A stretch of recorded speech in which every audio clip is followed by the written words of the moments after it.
At my brother's MBA celebration, my mother clinked her glass and announced that I would be paying his entire tuition because I had no husband and no children. I looked at her, smiled, and said absolutely not. 3 weeks later, his professor called me not to ask about the tuition, but to ask why my hidden digital signature was buried deep inside my brother's scholarship-winning business plan. If you have ever been the financial mule for a golden child, stay tuned to hear how I let my brother steal my project just to execute him on stage in front of 500 investors. My mother Valerie tapped her crystal glass with a silver spoon, demanding the attention of the entire private dining room. We were at the most exclusive country club in Atlanta, celebrating my older brother Jamal and his acceptance into a prestigious MBA program. I was 29 years old, a successful data strategist, and the only person in the room not smiling. My mother looked directly at me across the table, filled with expensive steaks and imported wine. "Alia," she said, her voice carrying that artificial sweetness she used when she was about to make an unreasonable demand. "Since you work from home and have no husband and no dependents, your father and I have decided that you will cover Jamal's tuition. It is only $180,000. Before I could even process the audacity of her statement, my sister-in-law Claire chimed in. Claire was a white woman who married Jamal purely for the projected wealthy power couple aesthetic she constantly curated on social media. Exactly, Alia, Claire said, adjusting her diamond tennis bracelet. Your little numbers hobby does not require capital. Jamal carries the family legacy, and as his wife, I need him focused on building our empire, not worrying about student loans. I looked at the faces of my family. My father, Winston, a banking executive obsessed with maintaining a flawless image at the country club, was nodding in agreement. Jamal sat there with a smug smile, looking incredibly entitled in a suit my father had likely paid for. They genuinely expected me to drain my savings to fund the life of a 32-year-old man who had never finished anything he started. I calmly set my fork down on my plate. The clink of the metal echoed in the sudden dead silence of the room. "No," I said, keeping my voice perfectly level. "Not a single cent." My father's face immediately contorted with rage. He slammed his fist on the mahogany table, rattling the silverware. "You are acting just as selfish as you did in undergrad," he shouted. "You refused to give your brother your car and caused him to lose his summer internship. You have never supported his success." The gaslighting was so familiar it almost bored me. I looked my father dead in the eye. I worked 3 jobs to buy that used car," I replied, my voice cutting through his anger. "And Jamal missed his internship because he was hungover on a beach in Miami, not because he lacked transportation. I refuse to be the financial mule for a man who refuses to grow up." I reached into my purse, pulled out a crisp $100 bill, and dropped it on the table to cover my meal. "Enjoy your celebration," I said, standing up from my chair.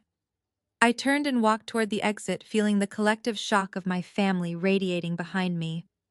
As I reached the heavy double doors of the private dining room, I heard Claire whisper loudly to Jamal. "Do not worry, baby. She is just bitter. We will find another way to get her money." I ignored them and kept walking down the plush carpeted hallway toward the valet stand. My heart was racing, but I felt an overwhelming sense of relief. I had finally drawn a hard line. However, halfway to the valet, I realized my hands were empty. I had left my designer trench coat draped over the back of my chair in the dining room. Taking a deep breath to steady my nerves, I turned around and walked back down the hallway. I approached the private room quietly, not wanting to draw attention to my return. The heavy mahogany door was slightly ajar. I pushed it open just an inch and froze. The rest of the family had moved to the lounge area for drinks, but Jamal was still at the dining table. He was not eating. He was hunched over my work laptop. I had brought the computer straight from a high-level client meeting and left it in my bag next to my chair. Jamal had pulled it out and opened it. I watched in stunned silence as he hastily unplugged a small silver flash drive from the side port. He slammed the laptop lid shut the moment the door creaked. He jumped, spinning around to face me with guilt written all over his features. "Alia," he stammered, taking a quick step away from my bag. "You left your coat. I accidentally knocked over a glass of water and was moving your computer so it would not get wet." I looked at the table. There were no water glasses anywhere near my bag.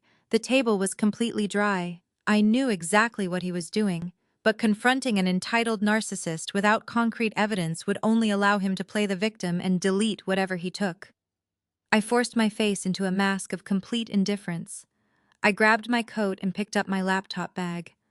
"Next time, let the staff handle spills," I said coldly. I turned and walked out of the club for the second time, my mind racing with terrifying possibilities. I did not wait to get home.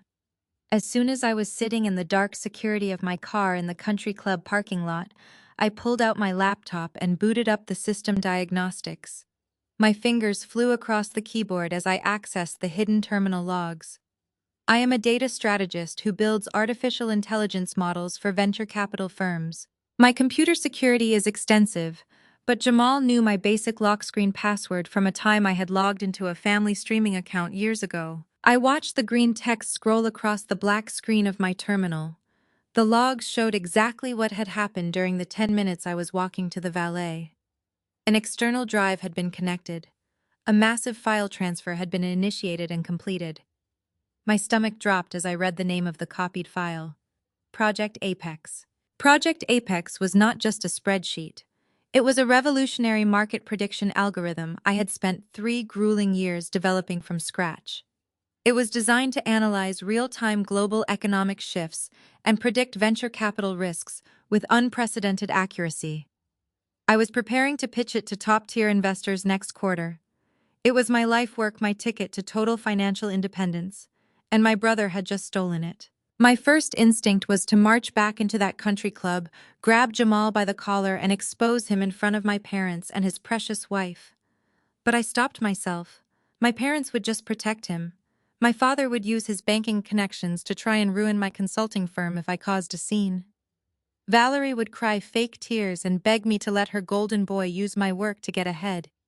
They would gaslight me into believing I was overreacting. Sitting in the cold silence of my car, I realized that screaming and crying would get me nowhere. Jamal wanted to play a dangerous game with high-level corporate data.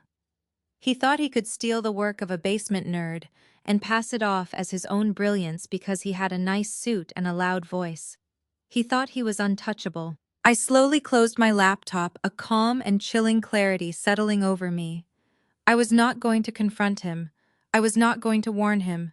I was going to let him present my algorithm to the world. Because what Jamal did not know was that Project Apex was still in its beta phase. I had embedded a highly complex mathematical failsafe deep inside the source code, a fatal flaw that only the true creator would know how to identify and trigger. I put my car in drive and pulled out of the country club parking lot, leaving my toxic family behind in the dark. I was going to let my brother climb as high as he wanted on his stolen pedestal, and then I was going to execute him on stage. The silence that followed my refusal was so complete that I could hear the faint clinking of silverware from the main dining room down the hall. I sat perfectly still, keeping my posture straight and my expression carefully blank. I watched the realization slowly wash over my parents' faces. They were not used to hearing the word no from me. For 29 years, I had been the reliable one, the quiet one, the one who fixed the financial disasters my older brother created. But tonight that era officially ended. Winston, my father, was the first to break the silence. His face transformed from shock into a dark, terrifying rage. The polished banking executive vanished, replaced by a man who could not handle losing control over his daughter. He slammed his heavy fist onto the mahogany table, making the crystal wine glasses rattle and spilling dark red liquid onto the pristine white tablecloth. "You ungrateful child," he hissed, leaning forward until his face was inches from the floral centerpieces. "You will pay this tuition because I am your father, and I am telling you to do it. You are acting just as selfish as you did in undergrad. You have always been jealous of your brother, and now you are trying to sabotage his future just like you did before." I was referring to an incident from 7 years ago, a story that had been twisted and rewritten so many times in our family lore that my parents genuinely believed their fabricated version. According to them, I had callously refused to let Jamal borrow my car for a crucial summer internship out of pure spite, causing him to lose a massive career opportunity. I let my father finish his tirade. I let him call me bitter and unsupportive. I listened as he told me that I owed my family for the privileged upbringing they had supposedly provided. I looked at Jamal, who was sitting there with his arms crossed, wearing a victimized expression that he had perfected since childhood. He looked so incredibly entitled, sitting in a tailored suit that our parents had undoubtedly paid for, waiting for me to bow to the pressure and hand over the money I had worked years to save. When my father finally ran out of breath, I took a slow, deliberate sip of my water.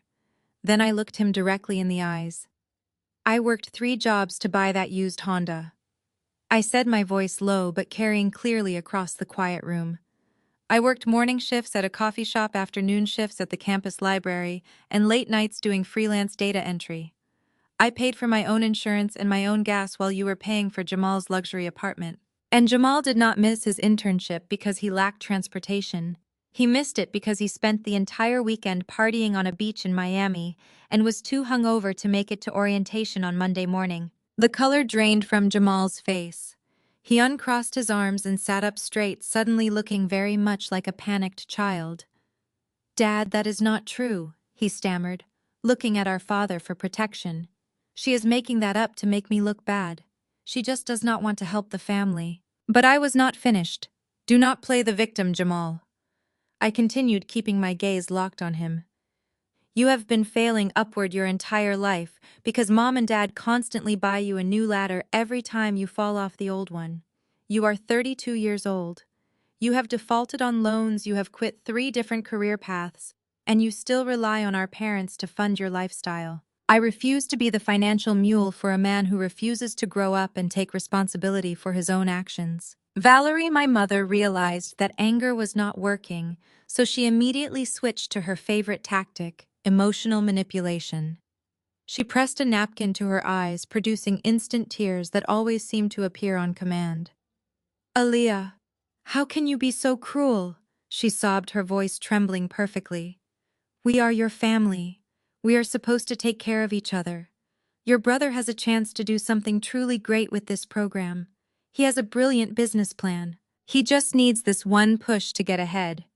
Why must you be so difficult when you have more than enough money sitting in the bank doing nothing? You have no husband and no children to care for. You should want to help your brother succeed." I looked at my mother, feeling a hollow ache in my chest that I had long since learned to ignore. "My money is not doing nothing, Mom," I explained patiently. "My money is securing my future because I know nobody in this room will ever catch me if I fall. You have made it abundantly clear my entire life that all the family resources are reserved for Jamal." Claire, my sister-in-law, could not handle being left out of the drama. She leaned across the table, her diamond earrings catching the light. She had married Jamal for the status she thought he possessed, and she treated me with a thinly veiled racial arrogance that my parents bizarrely tolerated. "You are being completely unreasonable," Aaliyah, Claire said, her tone dripping with condescension. "You sit in your apartment all day doing some little math hobby on your computer. You do not have a husband. You do not have children. You have 0 real responsibilities. Jamal is carrying the family legacy. As his wife, I need him focused on building our corporate empire, not stressing over student loans. You should be honored to contribute to his success." The sheer audacity of her statement was almost impressive. She genuinely believed that my life as an independent, successful data strategist was meaningless, simply because I did not fit into her traditional mold of a dependent wife. She viewed my hard-earned wealth as an untapped family asset that she and Jamal were entitled to drain. "I am not financing your delusions of grandeur, Claire," I said, my voice dropping to a freezing temperature. "And my little math hobby makes more in a month than Jamal has made in his entire life. Do not ever speak to me about responsibilities when you are begging for a handout to fund your lifestyle." I reached into my designer purse and pulled out a crisp $100 bill. I smoothed it out and placed it carefully on the table next to my untouched steak. "This covers my dinner and the valet," I announced. "The rest of the bill is up to the family legacy to figure out." I stood up from my chair and smoothed the front of my dress. My father was practically shaking with fury, his mouth opening and closing as he struggled to find words that would force me back into submission. My mother was openly weeping into her napkin, waiting for me to apologize and comfort her. Jamal just stared at the tablecloth, looking resentful and embarrassed. Enjoy your celebration, I said, looking at each of them one last time. I turned my back on my family and walked toward the heavy oak doors of the private dining room. Every step felt like shedding a physical weight.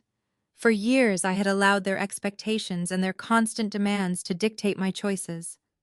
I had lived in the shadow of the golden child, constantly trying to prove my worth to parents who would never see me as anything more than a supporting character in Jamal's story. But walking toward that exit, I knew I was finally free. As I pushed the heavy doors open and stepped into the plush carpeted hallway, I heard the immediate eruption of angry whispers behind me. I did not rush. I walked with my head held high, ignoring the curious stares of the country club staff, who had undoubtedly heard raised voices. The ambient music of the main dining room washed over me, a stark contrast to the toxic atmosphere I had just escaped. I was about halfway down the long hallway heading toward the lobby when the heavy doors of the private room opened again. I did not turn around, but I slowed my pace slightly, listening. I heard the unmistakable click of Claire's designer heels on the hardwood floor near the doorway. She was speaking in a hushed, urgent whisper, but the acoustics of the hallway carried her voice perfectly to my ears. "Do not worry, baby," Claire was saying clearly, trying to soothe Jamal's bruised ego. "She is just a bitter, lonely woman. We do not need her permission to get what you deserve. We will find another way to get her money. I promise you that." I stopped walking for a fraction of a second, the words sending a sudden chill down my spine. "We will find another way to get her money." It was not just an empty comfort from a supportive wife. It was a promise. It was a declaration of intent. They were desperate, and desperate people rarely accept defeat easily. They felt entitled to what was mine, and they were not going to simply walk away empty-handed. I resumed my pace, pushing through the glass doors into the cool evening air. I handed my ticket to the valet, my mind racing with the implications of Claire's whisper. I needed to lock down my accounts, check my credit reports, and ensure my digital security was impenetrable. I thought I had just won a battle by saying no, but as I waited for my car, I realized the war had just begun. They were planning something, and I needed to be ready for whatever they tried next. I stood under the warm glow of the country club entrance awning, waiting for the valet to retrieve my car. The cool evening breeze washed over me, carrying the scent of expensive cigars and manicured golf greens.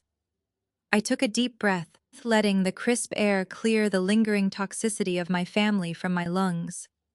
I reached into my purse to grab my keys so I could tip the driver, but my fingers brushed against empty space. A cold realization washed over me. My apartment keys were in the pocket of my camel hair trench coat. That designer coat was currently draped over the back of my chair inside the private dining room. I closed my eyes and let out a heavy sigh. I had just made the most dramatic and empowering exit of my 29 years of life, and now I had to walk right back into the lion's den just to retrieve my keys. I turned away from the valet stand and pushed back through the heavy glass doors of the lobby. The polite smiles of the concierge staff greeted me, but I kept my head down and walked purposefully toward the back corridor. The thick oriental carpet absorbed the sound of my footsteps completely. I prepared myself mentally for round two. I expected to open the door and find my father Winston still red in the face, giving a lecture about my disrespect. I braced myself for my mother Valerie and her fake tears. I readied my defenses for another snide comment from my sister-in-law Claire. But as I approached the private dining room, I noticed something strange. There was no shouting. There was no crying. The hallway was completely silent. The heavy mahogany door was cracked open just a single inch. A narrow sliver of warm ambient light spilled out onto the dark hallway carpet. I stepped closer, intending to push the door open, but a sudden movement caught my eye through the gap. I stopped and peered through the crack. The main dining table was empty. My parents and Claire had apparently moved into the adjoining private lounge area to order cocktails and complain about my departure. But my older brother Jamal was still in the room. I was not eating his expensive steak. He was standing exactly where I had been sitting just moments before. My leather work tote bag was unzipped and sitting wide open on the floor. My high-performance encrypted work laptop was sitting squarely on the dining table. The bright blue light of the screen was illuminating Jamal's face in the dim room. I stood frozen in the hallway, watching my brother through the narrow gap in the door. Jamal was typing furiously on my keyboard. His eyes were darting back and forth across the screen with a manic, desperate energy.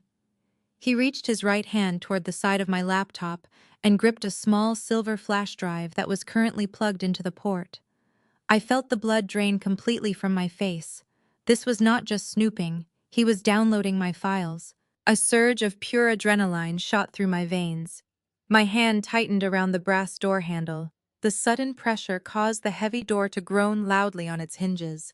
The sound echoed like a gunshot in the quiet room. Jamal froze instantly. His head snapped toward the doorway, his eyes wide with sheer terror. He violently yanked the silver flash drive out of the side of my computer. He slammed the laptop lid shut with a loud crack that made the silverware vibrate on the table. He shoved the flash drive deep into the inside pocket of his tailored suit jacket and took a massive step backward, holding his hands up in the air. I pushed the door wide open and stepped fully into the room. I kept my face completely devoid of any emotion. I did not yell. I did not run toward him. I walked slowly and deliberately, assessing the entire scene in front of me. Jamal looked like a cornered animal. The arrogant golden child who had just demanded I pay his $180,000 tuition was now sweating profusely through his expensive silk shirt. "Alia," he stammered, his voice pitching up an octave in panic. "You came back. You left your coat." I did not say a word. I just kept walking slowly toward my chair, keeping my eyes locked dead on his face. "I was just helping you out." Jamal continued, speaking rapidly and waving his hands. I stood up to get the waiter, and I bumped the table. "I almost knocked over that huge crystal water pitcher right next to your bag. I saw your computer was peeking out, so I grabbed it and put it on the table so it would not get ruined. I was just saving your computer, Alia, I swear." I stopped right in front of him. I looked down at the table. The heavy crystal water pitcher was sitting perfectly upright in the exact center of the table, nowhere near where my bag had been placed. The white linen tablecloth was completely dry. There was no spilled ice and no wet spot anywhere. There was not a single drop of water on my leather tote bag or my laptop case. His lie was so pathetic and poorly constructed that it was almost insulting. I knew exactly what he had just done. I knew he had violated my privacy and stolen something from my hard drive. But years of surviving in this toxic family had taught me how to calculate my next move. I knew that screaming at him right now would accomplish absolutely nothing. If I accused him of corporate espionage without solid proof, he would simply deny everything. He would refuse to empty his pockets. He would shout for our parents to come back into the room. Winston and Valerie would rush in and immediately take his side. They would gaslight me into thinking I was paranoid and unhinged. My father would accuse me of trying to frame my brother just to ruin his celebration. Claire would threaten to sue me for defamation. They would surround me and protect their precious golden child at all costs, and Jamal would quietly slip away and delete whatever he took. I had to play the long game. I had to be smarter than all of them combined. I forced my facial muscles to relax into a tight, polite smile. I reached past his trembling body and picked up my camel hair trench coat from the back of the chair. I slid my arms into the sleeves and buttoned it methodically, smoothing out the fabric. Then I gently picked up my laptop and slid it safely back into my leather tote bag. I zipped the bag shut with a loud, sharp sound. "Next time, let the country club staff handle any spills, Jamal," I said, my voice dropping to a freezing temperature. "You might hurt yourself trying to do real work." I turned my back on him without waiting for a response. I walked out of the room, feeling the weight of his panicked stare burning into my spine. I did not look back. I walked steadily down the hallway, through the bustling lobby, and back out to the valet stand. The night air felt much colder now. The valet pulled my car up to the curb. I handed him a $20 bill and slid into the driver's seat. The heavy car door shut, sealing me inside the soundproof cabin of my vehicle. The moment I was completely alone, the facade finally cracked. My hands began to shake so violently that I could barely grip the leather steering wheel. I did not start the engine. I did not turn on the headlights. I sat in the dark corner of the country club parking lot, trying to regulate my breathing. I pulled my laptop back out of my bag. I rested it securely on the steering wheel and powered it up. I bypassed the standard login screen and opened the Deep System terminal to run a core diagnostic check. My fingers flew across the keyboard, pulling up the hidden activity logs. I watched the green text scroll rapidly across the black screen. I needed to know exactly what the golden child had taken from me tonight. The evening air outside the country club was thick with pine. The heavy oak doors swung shut behind me, cutting off the classical music. I walked across the cobblestone driveway, feeling the adrenaline of my exit vibrating in my hands. A valet hurried toward me holding a ticket, but a sudden chill made me stop. I grabbed nothing but the thin silk of my dress, my expensive designer coat. It was still draped over the back of the chair inside the private dining room. Returning meant facing my parents again. It meant dealing with Winston lecturing me about disrespect and Valerie wiping away fake tears. But I was not going to leave it behind for Claire to mock. I turned and gave the valet a polite nod. I pushed the heavy glass doors open and stepped back into the lobby. I approached the private dining suite, expecting to hear my father's booming voice demanding respect. Instead, the corridor was entirely silent. The heavy wooden door was not fully closed. It sat ajar, allowing a narrow slice of amber light to fall across the floor. I moved closer, my heels sinking into the thick carpet to mask my footsteps. I pushed the door, but a strange blue glow from inside caught my attention. It was the harsh, sterile light of a computer monitor. I peered inside. The main dining table was mostly abandoned. My parents and Claire must have moved to the terrace to order cocktails. But my older brother Jamal was still in the room. He was standing exactly where I had been sitting. My leather work tote bag was unzipped and sitting wide open on the floor. My encrypted work laptop was sitting squarely on the table. The bright screen illuminated Jamal's face in the dim room. He was typing furiously on my keyboard. His eyes darted back and forth across the screen with a manic, desperate energy. He reached his right hand toward the side of my laptop and gripped a small silver flash drive that was plugged into the port. My breath caught in my throat. This was not snooping. He was downloading my files. A surge of pure instinct shot through my veins. My hand tightened around the brass door handle and I pushed. The heavy door groaned loudly on its hinges, echoing like a gunshot in the quiet room. Jamal froze instantly. His head snapped toward the doorway, his eyes wide with sheer terror. He violently yanked the silver flash drive out of the side of my computer. He slammed the laptop lid shut with a loud crack that made the silverware vibrate. He shoved the flash drive deep into the inside pocket of his tailored suit jacket and took a massive step backward, holding his hands up in the air. I stepped fully into the room, keeping my face devoid of any emotion. I walked slowly, assessing the scene in front of me. Jamal looked like a cornered animal. The arrogant golden child who had just demanded I pay his exorbitant tuition was now sweating profusely. "Aaliyah," he stammered, his voice pitching up an octave in panic. "You came back. You left your coat." I did not say a word. I just kept walking slowly toward my chair, keeping my eyes locked dead on his face. "I was just helping you out." Jamal continued, speaking rapidly and waving his hands. I stood up to get the waiter and bumped the table. "I almost knocked over that crystal water pitcher right next to your bag. I saw your computer was peeking out, so I grabbed it and put it on the table so it would not get ruined. I was just saving your computer, Aaliyah, I swear." I stopped right in front of him. I looked down at the table. The heavy crystal water pitcher was sitting perfectly upright, nowhere near where my bag had been placed. The white linen tablecloth was completely dry. There was no spilled ice and no wet spot anywhere. His lie was so pathetic and poorly constructed that it was almost insulting. I knew exactly what he had just done. I knew he had violated my privacy and stolen something from my hard drive. But years of surviving in this toxic family had taught me how to calculate my next move.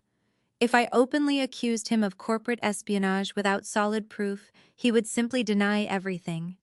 He would shout for our parents to come back into the room. Winston and Valerie would rush in and immediately take his side. They would gaslight me into thinking I was paranoid. My father would accuse me of trying to frame my brother just to ruin his celebration. Claire would threaten to sue me for defamation. They would protect their precious golden child at all costs, and Jamal would quietly slip away and delete whatever he took. I had to play the long game. I had to be smarter than all of them combined. I forced my face to relax into a polite smile. I reached past his trembling body and picked up my designer coat from the back of the chair. I slid my arms into the sleeves and buttoned it. I gently picked up my laptop and slid it back into my tote bag. I zipped the bag shut with a sharp sound. "Next time, let the country club staff handle any spills, Jamal," I said, my voice dropping to a freezing temperature. "You might hurt yourself trying to do real work." I turned my back on him without waiting for a response. I walked out of the room feeling the weight of his panicked stare burning into my spine. I walked steadily back down the hallway through the lobby and out to the valet stand. The night air felt colder now. The valet pulled my car up quickly. I handed him a $20 bill and slid into the driver's seat. The heavy car door shut, sealing me inside the cabin. The moment I was completely alone, the facade finally cracked. My hands began to shake so violently I could barely grip the steering wheel. I sat in the dark country club parking lot trying to regulate my breathing. I pulled my laptop back out of my bag. I rested it on the steering wheel and powered it up. I bypassed the standard login screen and opened the system terminal to run a core diagnostic check. My fingers flew across the keyboard, pulling up the hidden activity logs. I watched the green text scroll rapidly across the black screen. I needed to know exactly what the golden child had taken from me tonight. My father, Winston, charged into the living room with the kind of frantic energy usually reserved for a crisis on the trading floor. He did not even pause to assess the situation before aggressively positioning himself directly between me and Jamal. He stood tall, throwing his shoulders back to create a physical barricade protecting his 32-year-old son from his 29-year-old daughter. My mother, Valerie, followed right behind him. Her designer heels clicked sharply against the marble floor. She marched over to Claire and Jamal, treating them like victims of a terrible tragedy while shooting me a look of absolute unbridled fury. "What in the world is going on here?" Winston demanded. His voice was a booming baritone that shook the expensive art on the walls. "Claire sent us a message saying you barged into their home and started threatening your brother. Have you completely lost your mind, Aaliyah?" I stood my ground, refusing to shrink under his intense glare. I held out the printed metadata, letting the thick stack of papers hang in the space between us. "I did not threaten anyone," I said, keeping my voice perfectly calm, despite the adrenaline rushing through my veins. "I simply came here to ask Jamal why Professor Harrison from his business school just called me." It turns out the brilliant business plan Jamal submitted to win his full-ride scholarship and a spot in the venture capital pitch competition is actually my proprietary algorithm. He stole Project Apex from my laptop last night. I expected at least a flicker of disappointment from my father. I expected him to turn around and demand an explanation from his son. Instead, Winston did not even look at the papers in my hand. He did not glance back at Jamal. He just kept his eyes locked on me, his jaw set in a hard, unforgiving line. "So what if he did?" Winston said dismissively. The casual nature of his response hit me like a physical blow. I blinked, trying to process the sheer magnitude of his indifference. "He just admitted to stealing my intellectual property," I explained, my voice rising slightly. "He committed academic fraud and he is attempting to secure $500,000 in seed funding using stolen corporate data. This is a federal crime, Dad." My father took a menacing step forward, invading my personal space. "Do not you dare use that kind of language in this family," he snapped.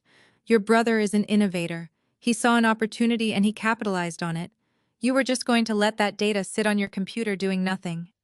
Jamal is taking it to the next level. He is putting the family name in front of the most powerful investors in Atlanta. You should be proud that your work is finally serving a real purpose." I stared at him in utter disbelief. He was actively defending a thief. He was framing Jamal's criminal behavior as an act of visionary entrepreneurship while reducing my 3 years of grueling labor to a mere stepping stone for his golden child. "I am not letting him present my project," I said, firmly holding my ground. "I have to call Professor Harrison back tomorrow morning to verify the authorship. I am going to tell him the truth. Jamal will be disqualified and he will face academic suspension." The atmosphere in the penthouse shifted from tense to highly volatile. Winston's face darkened into a terrifying shade of purple. The corporate banking executive vanished entirely, replaced by a ruthless manipulator willing to destroy anyone who threatened his legacy. If you pick up that phone and call the dean, you will regret it for the rest of your life, Winston threatened. His voice dropped to a dangerous, freezing whisper that echoed in the silent room. I am a senior executive at the largest bank in this city, Aaliyah. I play golf with the managing partners of every single venture capital firm in Atlanta. I know the investors sitting on that judging panel. I know the clients who hire your little consulting firm. He leaned closer until I could smell the sharp scent of his expensive cologne. If you try to ruin your brother's moment, I will personally ensure that your career is over. I will make a few phone calls and spread the word that you are unstable, unreliable, and impossible to work with. I will have your consulting firm blacklisted from every major corporate contract in the Southeast. Your clients will drop you overnight. You will lose your business, your reputation, and your income. I will crush you professionally, Aaliyah. Let your brother have this win, or I will take everything from you. The threat was explicit and devastating. He was willing to burn my entire life to the ground just to maintain the illusion of Jamal's success. He was holding my livelihood hostage to protect a lie. Valerie saw that I was reeling from the threat and immediately swooped in to deliver the emotional finishing blow. She moved away from Jamal and approached me, her face twisting into a mask of deep maternal agony. She reached out and grabbed my forearms, digging her manicured nails into my skin. Please, Aaliyah, my mother begged, her voice trembling with manufactured tears. Do not do this to our family. Do not ruin this for us. Jamal has struggled for so long to find his footing. He has been lost, and this competition is his chance to finally be somebody. It is his chance to make us proud. She let out a dramatic sob, shaking her head as if I were inflicting physical pain upon her. You have your successful little business, she cried. You have your money. Why do you need to take this away from him? Be a good sister for once in your life. Stop being so jealous and bitter. If you expose him now, he will be a laughingstock. His marriage will suffer. His future will be destroyed. Is that what you want? Do you want to destroy your own brother's life over some silly computer program? I looked past my mother's weeping face and saw Jamal and Claire standing by the kitchen island. Jamal looked incredibly relieved, hiding behind our parents like a cowardly child. Claire was leaning against the marble counter, sipping her red wine with a smug, triumphant smirk plastered across her face. She raised her glass slightly in my direction, a silent, mocking toast to my apparent defeat. They had surrounded me completely. They had trapped me in a corner using financial blackmail and emotional manipulation. They fully expected me to break under the pressure, just as I always had in the past. They expected me to sacrifice my own safety and success to cushion Jamal's endless failures. I looked at my father's ruthless glare. I looked at my mother's fake tears. I looked at the sheer, unadulterated greed radiating from Jamal and Claire. In that precise moment, the last lingering thread of familial loyalty holding my heart together snapped completely. I felt no anger anymore. I felt no sorrow. I felt absolutely nothing but a cold, calculating clarity. They wanted to steal my project and threaten my life. I was going to let them walk right into a trap they could never escape. I forced my shoulders to slump forward. I let the manila folder slip from my fingers, allowing the printed papers to scatter across the expensive marble floor. I lowered my head, breaking eye contact with my father to simulate total submission. I made my breathing shallow and uneven, pretending to be overwhelmed by their coordinated attack. Fine, I whispered, my voice sounding deliberately broken and defeated. I will not call the dean. Take it. Let him present it. Just leave me alone. My father exhaled a loud, heavy sigh of immense satisfaction. He stepped back, adjusting the lapels of his suit jacket, and smiled triumphantly. I knew you would finally see reason, Aaliyah, he said, his tone returning to a patronizing calm. You are making the right choice for the family. I turned around slowly and walked toward the heavy wooden front door without saying another word. I kept my head down, playing the role of the crushed, obedient daughter perfectly. But as I grabbed the brass door handle and stepped out into the quiet hallway, a sharp, cold smile spread across my face. Winston was smiling because he thought he had won. He was completely unaware of the grave, catastrophic mistake he had just made. I had just demanded that his golden son carry a live explosive onto a public stage, and I was going to be the one holding the detonator. 3 entire weeks passed without a single phone call, text message, or email from my parents. The absolute silence was their ultimate weapon of manipulation. Winston and Valerie fully expected me to crack under the weight of their silent treatment. They assumed I would eventually crawl back to the luxury high-rise apartment, apologizing for my defiance and carrying a certified check for $180,000 to pay for Jamal's tuition. They severely underestimated my capacity for total detachment. I spent those 21 days finalizing the security protocols for my corporate clients and watching my back-end servers for any sign that the poisoned algorithm had been activated. Project Apex remained completely dormant on my end. Jamal was sitting on a ticking digital time bomb, and he had absolutely no idea how to turn it on, or even what he was looking at. I went to the gym, I drank my coffee, and I enjoyed the profound peace that came with completely ignoring my toxic family. It was a rainy Thursday morning when my personal cell phone buzzed against my glass office desk. The caller identification displayed an unknown local number. I rarely answered unsaved contacts, but my instincts told me to pick up the device. I pressed the green button and stated my name professionally. The voice on the other end belonged to an older man with a crisp academic cadence. He introduced himself as Professor Arthur Harrison, the dean of the graduate business program at the university Jamal was desperately trying to attend. My heart did a slow, measured beat against my ribs. I knew exactly why the dean of my brother's business school was calling me, but I maintained a tone of mild, polite curiosity. I asked how I could help him, fully assuming my parents had given him my personal cell phone number to collect a tuition payment on Jamal's behalf. Professor Harrison cleared his throat and stated that he was not calling about financial administration or tuition deadlines. He was calling about a highly unusual academic anomaly. He explained that Jamal had recently submitted a comprehensive business plan for the university's annual venture capital pitch competition. The proposal Jamal submitted was so incredibly advanced and structurally flawless that it bypassed the standard review board entirely. The sheer brilliance of the project immediately won Jamal an automatic full-ride merit scholarship for the entire Master of Business Administration program. The professor elaborated that Jamal's submission also secured him a guaranteed spot in the final round of the prestigious pitch competition. In just a few weeks, Jamal would be competing on stage for a $500,000 seed fund provided by a syndicate of elite local investors. Jamal was suddenly the shining star of the business program, hailed by the admissions board as a visionary tech entrepreneur. But Professor Harrison was a thorough and meticulous academic who did not take sudden genius at face value. He explained that every single submission for the venture capital competition was required to undergo a rigorous deep scan plagiarism check using military-grade software. The software did not just scan the visible text documents for copied sentences. It ripped apart the structural code and analyzed the hidden metadata buried deep within the digital architecture of the submitted files. The professor took a heavy breath. He told me that when the software decrypted the core files of Jamal's genius-level business plan, it found an encrypted digital signature embedded directly into the root directory.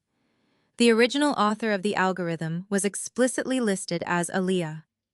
My full legal name was stamped permanently into the very foundation of the project Jamal was claiming entirely as his own.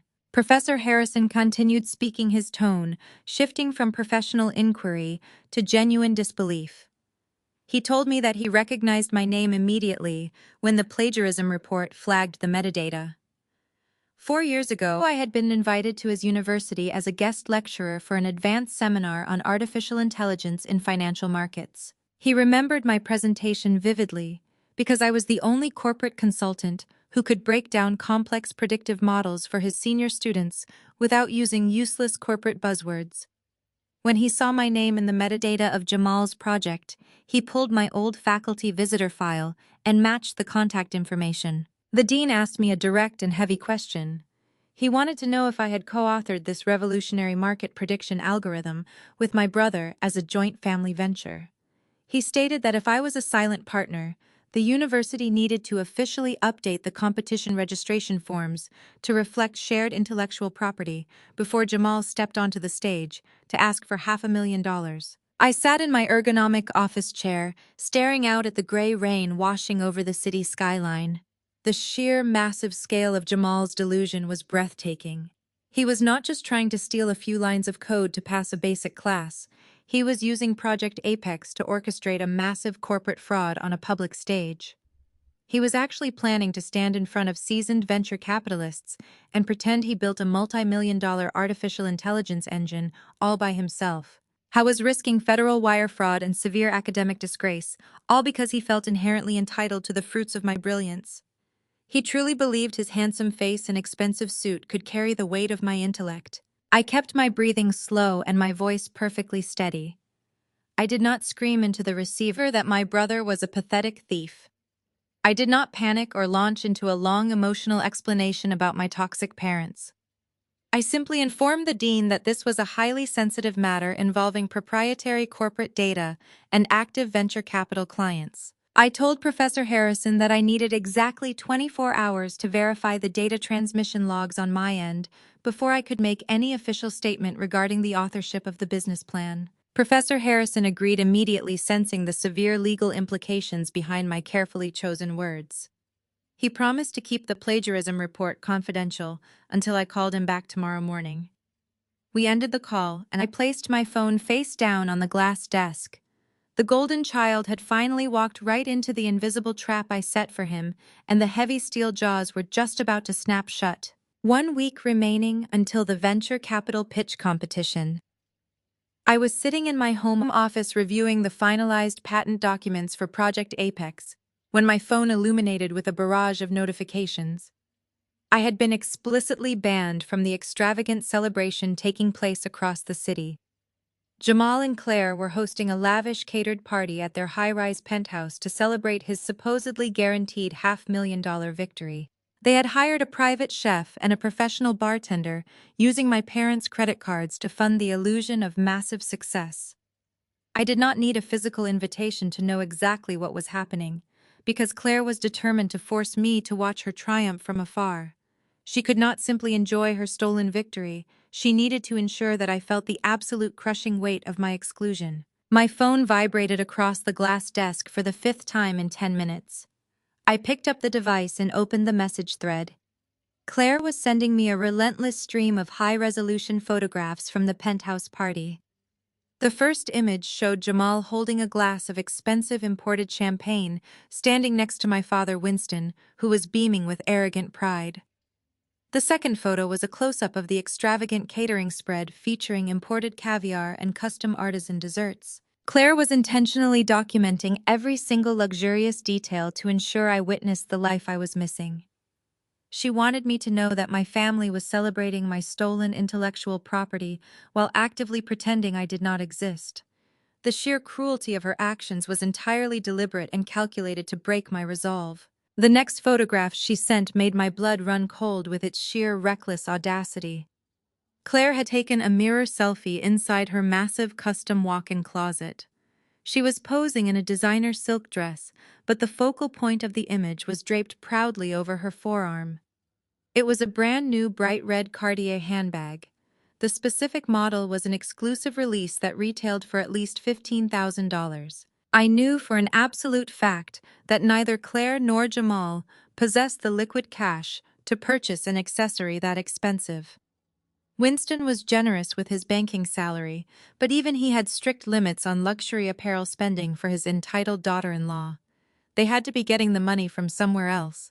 A new text bubble appeared underneath the photograph of the handbag. The message was dripping with toxic entitlement and extreme racial arrogance. Claire typed that she had bought the designer bag entirely on credit by borrowing heavily against Jamal's future seed money. She wrote that she had secured a massive personal loan because the venture capital win was already guaranteed by the university judging panel. Then she delivered the ultimate insult. She actually thanked me for donating my little math project to the real winners of the family.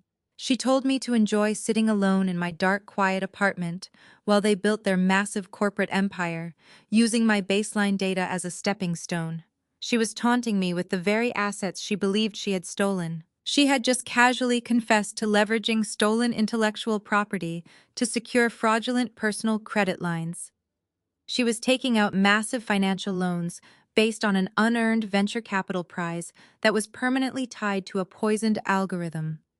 She genuinely believed she was mocking my failure, but she was actually handing me the exact legal ammunition I needed to destroy her entirely. Her desperate need to assert dominance over me had completely blinded her to the massive federal crimes she was committing and documenting in writing.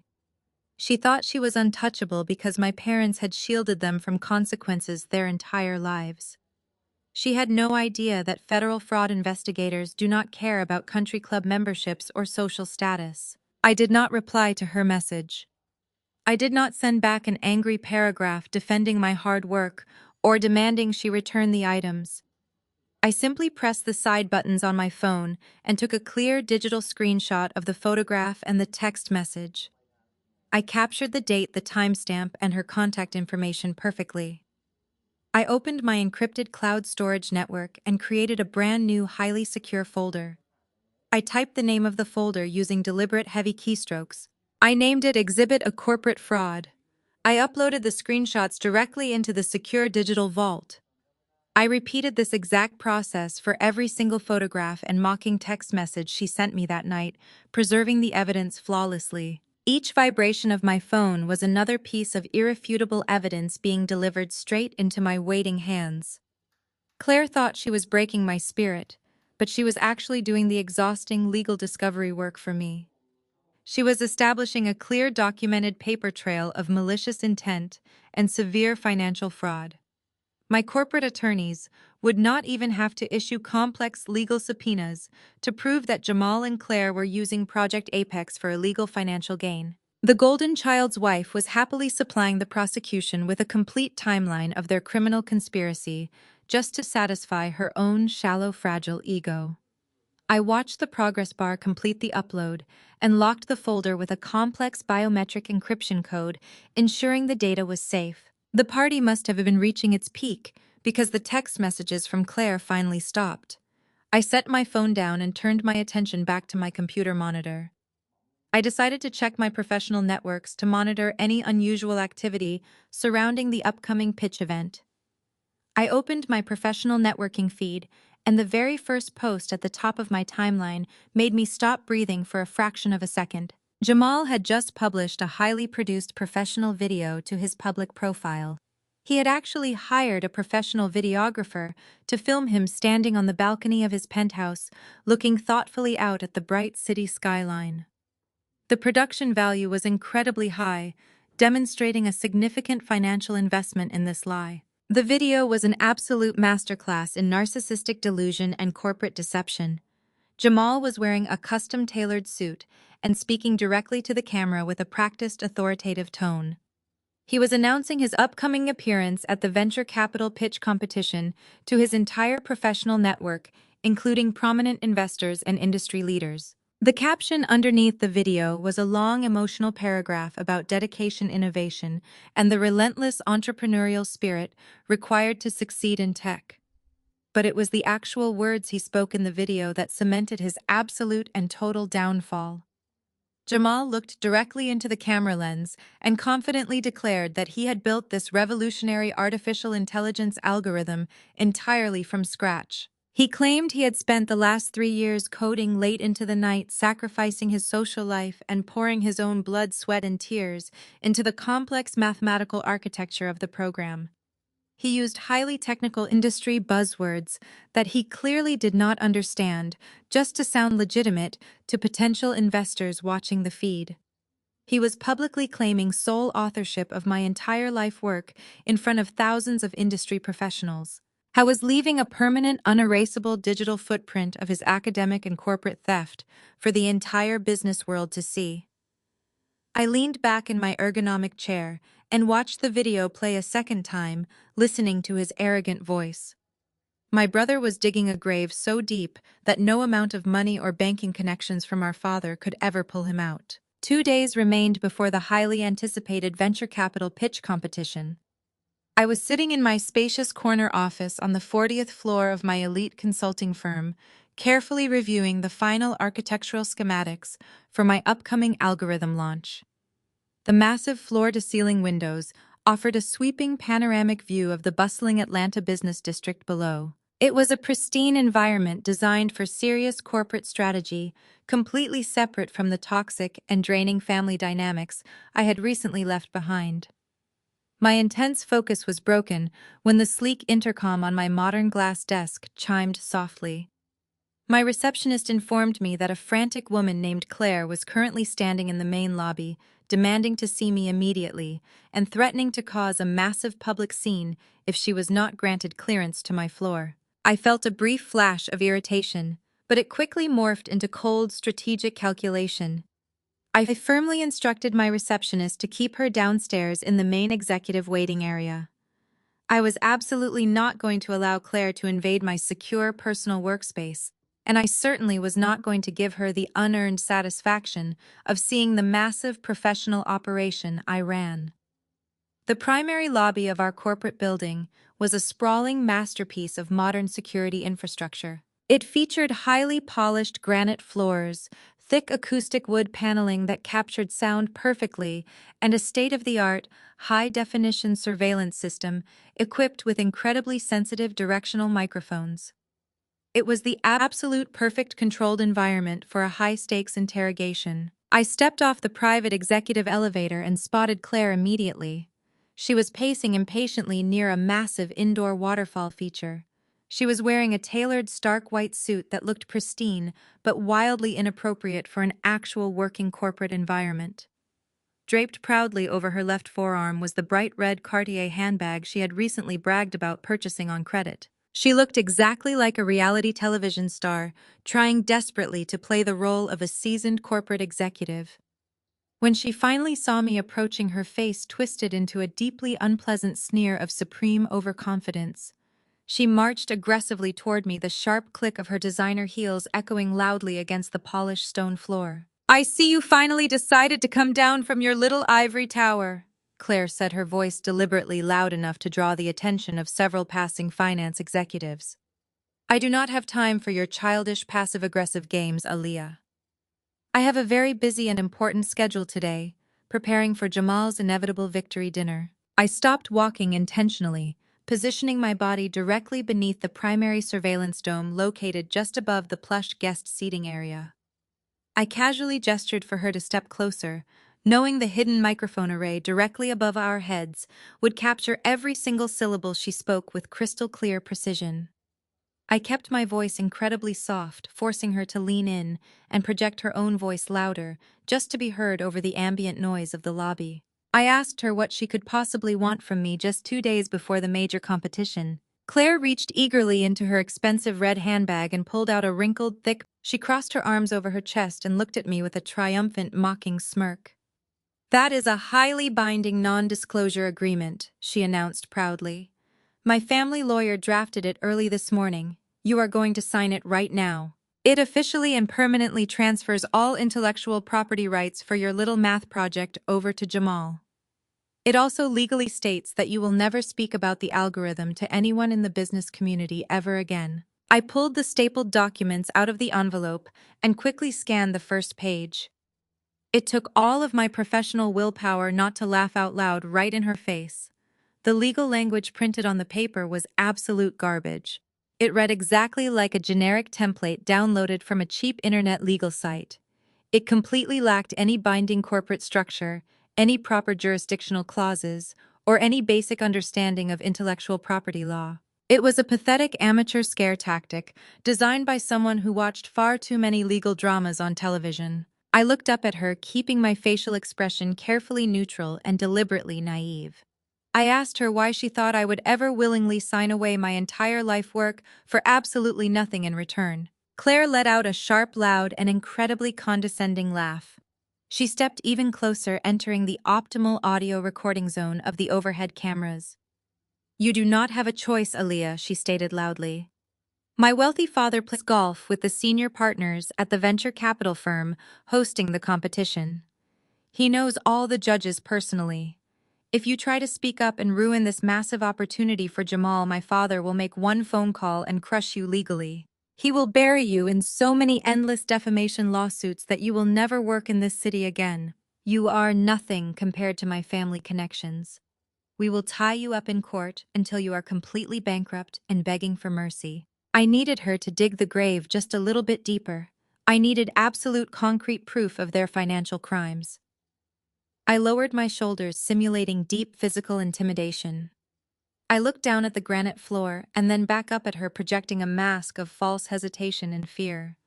I asked her why they even needed this ridiculous document if Jamal was already guaranteed to win the competition. I told her I did not understand why she was so panicked about my algorithm if they were so confident in his brilliant presentation skills. Her massive ego simply could not resist the perfect opportunity to boast about her perceived dominance. She took the bait immediately and without hesitation. She leaned forward, pointing a manicured finger directly at my face. "We are not panicked," she stated, her voice ringing clearly through the busy lobby. "We are simply securing our massive assets. Jamal has already signed binding pre-investment agreements with the venture capital board using the algorithm code as direct collateral. We have already leveraged the guaranteed seed money to open massive personal credit lines to fund our luxury lifestyle. The federal banks have already processed the paperwork based on his sole ownership of the project. This non-disclosure agreement just ties up the loose ends, so you cannot try to claim a percentage of our profits later." My heart soared with absolute victorious elation. She had just done it. She had just openly and voluntarily confessed to federal wire fraud, massive corporate espionage, and securing fraudulent financial loans based on stolen intellectual property. And she had done it all loudly, clearly, and directly underneath a high-definition security camera with a directional microphone recording every single damning word. She had just legally confirmed that Jamal was actively presenting stolen data as personal financial collateral to federal banking institutions. I looked down at the poorly drafted non-disclosure agreement resting in my hands. I slowly folded the thick papers in half and then folded them again into tight quarters. I handed the crumpled, thick square of paper directly back to Claire. She looked at the folded document in utter confusion, her smug, arrogant smile faltering for a fraction of a second as she tried to process my reaction. "I am not signing your fake contract, Claire," I said, my voice returning to its normal, commanding corporate tone. "And I am not remotely intimidated by your father or his wealthy golf buddies. You came into my building trying to threaten me with a piece of garbage paper, but you actually just gave me exactly what I needed to finish this." Claire's face turned a dark, furious shade of red. She grabbed the crumpled papers from my hand, gripping her designer bag so tightly her knuckles turned white. "You are making a massive, fatal mistake, Aaliyah," she hissed, her voice shaking with unbridled rage. "We are going to destroy you. You will be a complete laughingstock by the time Jamal steps off that stage." I gave her a warm, bright, and completely genuine smile. I stepped back, giving her a clear, unobstructed path to the exit doors. "I cannot wait to see him on stage," I replied pleasantly. "Have a wonderful afternoon, Claire." I turned my back on her and walked swiftly toward the private executive elevators. I could hear her sputtering with indignation and stomping her feet behind me, but she did not try to follow me past the security desk. As the polished metal elevator doors slid shut, blocking her from my view, I allowed myself a small, deeply satisfied laugh. She was walking out of the building completely furious, but entirely unaware that she had just handed me a flawless recorded confession to multiple federal crimes. The trap was now fully armed and Jamal was completely out of time.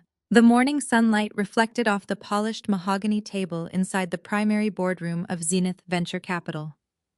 The room was enclosed entirely in soundproof glass, overlooking the sprawling financial district of downtown Atlanta. I sat comfortably at the far end of the massive table, wearing a tailored charcoal suit. Sitting directly across from me were the 5 senior partners who controlled the $500,000 seed fund. The lead investor was a formidable man named Victor Thorne.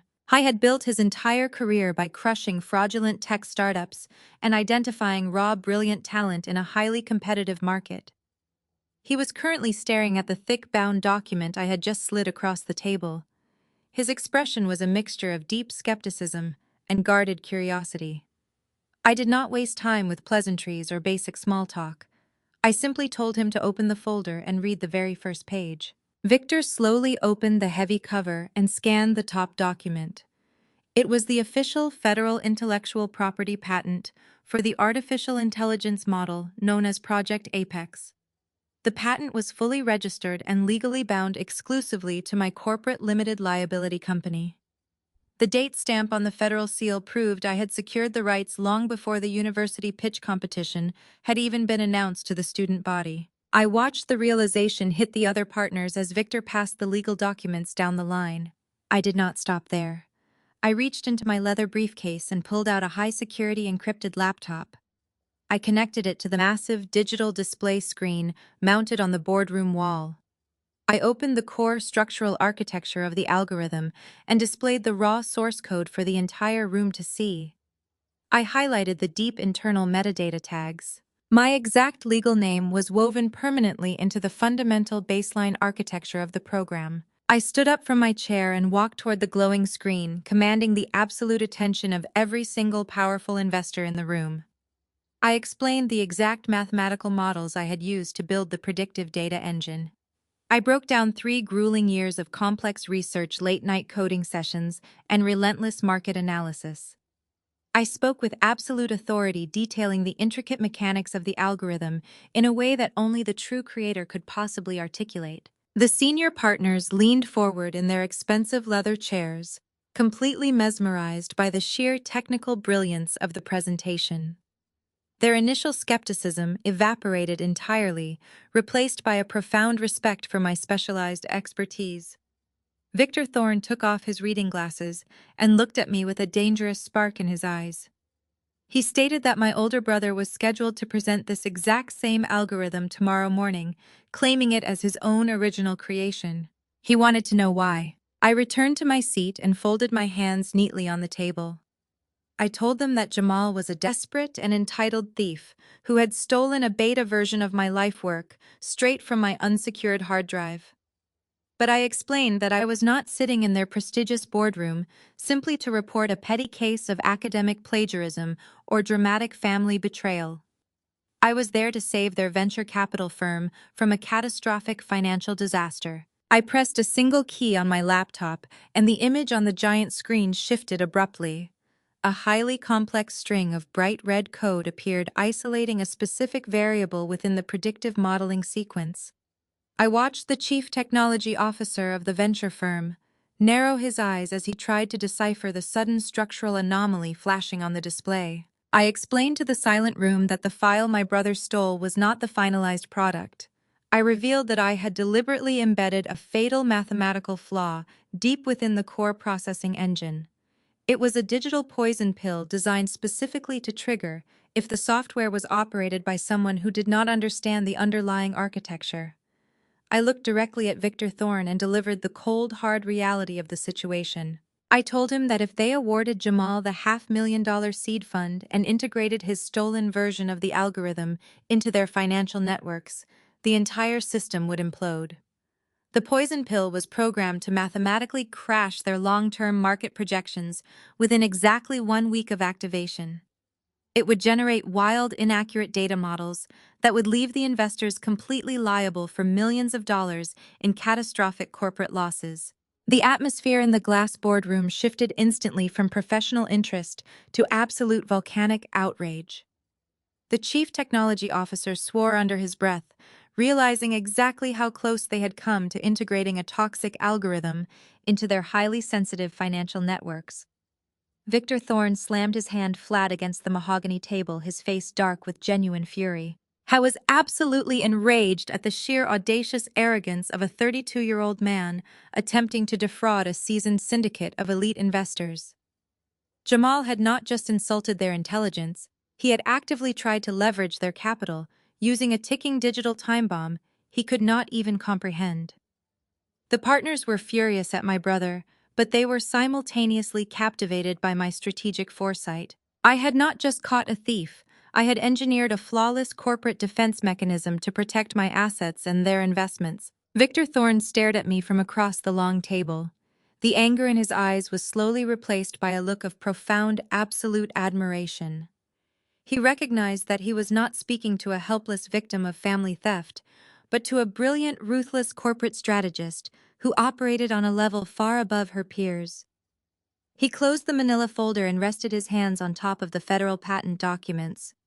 He asked me a very simple and incredibly dangerous question. He wanted to know exactly how I wanted to handle the situation regarding the competition tomorrow morning. He offered to call the university dean immediately and have Jamal quietly removed from the roster and disqualified for fraud before the event even began. I sat back in my chair and looked out the massive windows at the sprawling city below. I thought about my father aggressively threatening to destroy my entire consulting business. I thought about my mother crying fake tears and demanding I sacrifice my life and my career for her golden child. I thought about Claire bragging about her luxury purchases funded by my stolen labor and laughing at my expense. They had pushed me into a corner and expected me to fold. I turned my gaze back to the powerful investors sitting around the table waiting for my final decision. I let a cold, dark smile spread slowly across my face. Let him pitch, I said, my voice echoing smoothly in the quiet room. I want to execute him on stage. 2 days remained before the highly anticipated venture capital pitch competition. I was sitting in my spacious corner office on the 40th floor of my elite consulting firm, carefully reviewing the final architectural schematics for my upcoming algorithm launch. The massive floor-to-ceiling windows offered a sweeping panoramic view of the bustling Atlanta business district below. It was a pristine environment designed for serious corporate strategy, completely separate from the toxic and draining family dynamics I had recently left behind. My intense focus was broken when the sleek intercom on my modern glass desk chimed softly. My receptionist informed me that a frantic woman named Claire was currently standing in the main lobby, demanding to see me immediately and threatening to cause a massive public scene if she was not granted clearance to my floor. I felt a brief flash of irritation, but it quickly morphed into cold, strategic calculation. I firmly instructed my receptionist to keep her downstairs in the main executive waiting area. I was absolutely not going to allow Claire to invade my secure personal workspace, and I certainly was not going to give her the unearned satisfaction of seeing the massive professional operation I ran. The primary lobby of our corporate building was a sprawling masterpiece of modern security infrastructure. It featured highly polished granite floors, thick acoustic wood paneling that captured sound perfectly, and a state-of-the-art, high-definition surveillance system equipped with incredibly sensitive directional microphones. It was the absolute perfect controlled environment for a high-stakes interrogation. I stepped off the private executive elevator and spotted Claire immediately. She was pacing impatiently near a massive indoor waterfall feature. She was wearing a tailored, stark white suit that looked pristine, but wildly inappropriate for an actual working corporate environment. Draped proudly over her left forearm was the bright red Cartier handbag she had recently bragged about purchasing on credit. She looked exactly like a reality television star, trying desperately to play the role of a seasoned corporate executive. When she finally saw me approaching, her face twisted into a deeply unpleasant sneer of supreme overconfidence. She marched aggressively toward me, the sharp click of her designer heels echoing loudly against the polished stone floor. "I see you finally decided to come down from your little ivory tower," Claire said, her voice deliberately loud enough to draw the attention of several passing finance executives. "I do not have time for your childish passive-aggressive games, Alia. I have a very busy and important schedule today, preparing for Jamal's inevitable victory dinner." I stopped walking intentionally, positioning my body directly beneath the primary surveillance dome located just above the plush guest seating area. I casually gestured for her to step closer, knowing the hidden microphone array directly above our heads would capture every single syllable she spoke with crystal clear precision.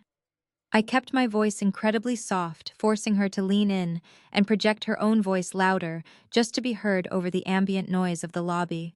I asked her what she could possibly want from me just 2 days before the major competition. Claire reached eagerly into her expensive red handbag and pulled out a wrinkled, thick manila envelope. She slapped it aggressively against my chest, forcing me to take it from her hands. She crossed her arms over her chest and looked at me with a triumphant, mocking smirk. "That is a highly binding non-disclosure agreement," she announced proudly. "My family lawyer drafted it early this morning. You are going to sign it right now. It officially and permanently transfers all intellectual property rights for your little math project over to Jamal." It also legally states that you will never speak about the algorithm to anyone in the business community ever again. I pulled the stapled documents out of the envelope and quickly scanned the first page. It took all of my professional willpower not to laugh out loud right in her face. The legal language printed on the paper was absolute garbage. It read exactly like a generic template downloaded from a cheap internet legal site. It completely lacked any binding corporate structure, any proper jurisdictional clauses, or any basic understanding of intellectual property law. It was a pathetic amateur scare tactic designed by someone who watched far too many legal dramas on television. I looked up at her, keeping my facial expression carefully neutral and deliberately naive. I asked her why she thought I would ever willingly sign away my entire life work for absolutely nothing in return. Claire let out a sharp, loud, and incredibly condescending laugh. She stepped even closer, entering the optimal audio recording zone of the overhead cameras. "You do not have a choice, Aaliyah," she stated loudly. "My wealthy father plays golf with the senior partners at the venture capital firm hosting the competition. He knows all the judges personally. If you try to speak up and ruin this massive opportunity for Jamal, my father will make one phone call and crush you legally. He will bury you in so many endless defamation lawsuits that you will never work in this city again. You are nothing compared to my family connections. We will tie you up in court until you are completely bankrupt and begging for mercy." I needed her to dig the grave just a little bit deeper. I needed absolute concrete proof of their financial crimes. I lowered my shoulders, simulating deep physical intimidation. I looked down at the granite floor, and then back up at her, projecting a mask of false hesitation and fear. I asked her why they even needed this ridiculous document if Jamal was already guaranteed to win the competition. I told her I did not understand why she was so panicked about my algorithm if they were so confident in his brilliant presentation skills. Her massive ego simply could not resist the perfect opportunity to boast about her perceived dominance. She took the bait immediately and without hesitation. She leaned forward, pointing a manicured finger directly at my face. "We are not panicked," she stated, her voice ringing clearly through the busy lobby. "We are simply securing our massive assets. Jamal has already signed binding pre-investment agreements with the Venture Capital Board using the algorithm code as direct collateral. We have already leveraged the guaranteed seed money to open massive personal credit lines to fund our luxury lifestyle. The federal banks have already processed the paperwork based on his sole ownership of the project. This non-disclosure agreement just ties up the loose ends, so you cannot try to claim a percentage of our profits later." My heart soared with absolute victorious elation. She had just done it. She had just openly and voluntarily confessed to federal wire fraud, massive corporate espionage, and securing fraudulent financial loans based on stolen intellectual property. And she had done it all loudly, clearly, and directly underneath a high-definition security camera with a directional microphone recording every single damning word. She had just legally confirmed that Jamal was actively presenting stolen data as personal financial collateral to federal banking institutions. I looked down at the poorly drafted non-disclosure agreement resting in my hands. I slowly folded the thick papers in half and then folded them again into tight quarters. I handed the crumpled thick square of paper directly back to Claire. She looked at the folded document in utter confusion, her smug, arrogant smile faltering for a fraction of a second as she tried to process my reaction. "I am not signing your fake contract, Claire," I said, my voice returning to its normal, commanding corporate tone. "And I am not remotely intimidated by your father or his wealthy golf buddies. You came into my building trying to threaten me with a piece of garbage paper, but you actually just gave me exactly what I needed to finish this." Claire's face turned a dark, furious shade of red. She grabbed the crumpled papers from my hand, gripping her designer bag so tightly her knuckles turned white. "You are making a massive, fatal mistake, Aaliyah," she hissed, her voice shaking with unbridled rage. "We are going to destroy you. You will be a complete laughingstock by the time Jamal steps off that stage." I gave her a warm, bright, and completely genuine smile. I stepped back, giving her a clear, unobstructed path to the exit doors. "I cannot wait to see him on stage," I replied pleasantly. "Have a wonderful afternoon, Claire." I turned my back on her and walked swiftly toward the private executive elevators. I could hear her sputtering with indignation and stomping her feet behind me, but she did not try to follow me past the security desk. As the polished metal elevator doors slid shut, blocking her from my view, I allowed myself a small, deeply satisfied laugh. She was walking out of the building completely furious, but entirely unaware that she had just handed me a flawless recorded confession to multiple federal crimes. The trap was now fully armed, and Jamal was completely out of time. The massive double doors of the university grand auditorium swung open to reveal a sea of velvet seats and eager faces. The annual venture capital pitch competition was the absolute pinnacle of the academic calendar, drawing elite investors and industry leaders from across the entire state. I stood hidden in the dark shadows of the stage wing, watching the spectacle unfold through a heavy velvet curtain. The atmosphere inside the hall was electric with anticipation and the scent of expensive cologne. In the very front row sat my family, looking like a perfectly curated advertisement for generational wealth. Winston and Valerie occupied the center seats, radiating an obnoxious level of arrogance. My father wore a bespoke navy blue suit, projecting the image of a proud patriarch who had personally engineered his son's brilliant success. My mother sat perfectly straight, draped in designer silk, and flashing a practiced, polite smile at the university officials sitting nearby. Right next to them was Claire. She was leaning forward in her seat, holding her expensive smartphone high in the air. She was already recording the empty stage for her social media followers, eager to document the exact moment her husband officially became a millionaire. She wore the bright red designer handbag on her lap, positioning it carefully so the logo would be visible in every photograph. They all looked incredibly comfortable and completely oblivious to the absolute destruction waiting for them just a few feet away in the darkness. The ambient lighting dimmed, and a hush fell over the massive crowd. A polished university administrator stepped up to the wooden podium and announced the final presentation of the evening. He spoke with immense reverence about a revolutionary artificial intelligence market prediction algorithm that had already bypassed the standard academic review boards. He introduced Jamal as a visionary student whose unparalleled brilliance had earned him a guaranteed full-ride scholarship and a spot on this prestigious stage. My brother walked out from the opposite wing of the stage. The bright spotlight tracked his confident swagger as he strode toward the center microphone. Jamal looked exactly the part of a wealthy Silicon Valley disruptor. He wore a $3,000 tailored suit that fit him perfectly. His posture was relaxed but commanding, projecting a complete mastery of the room.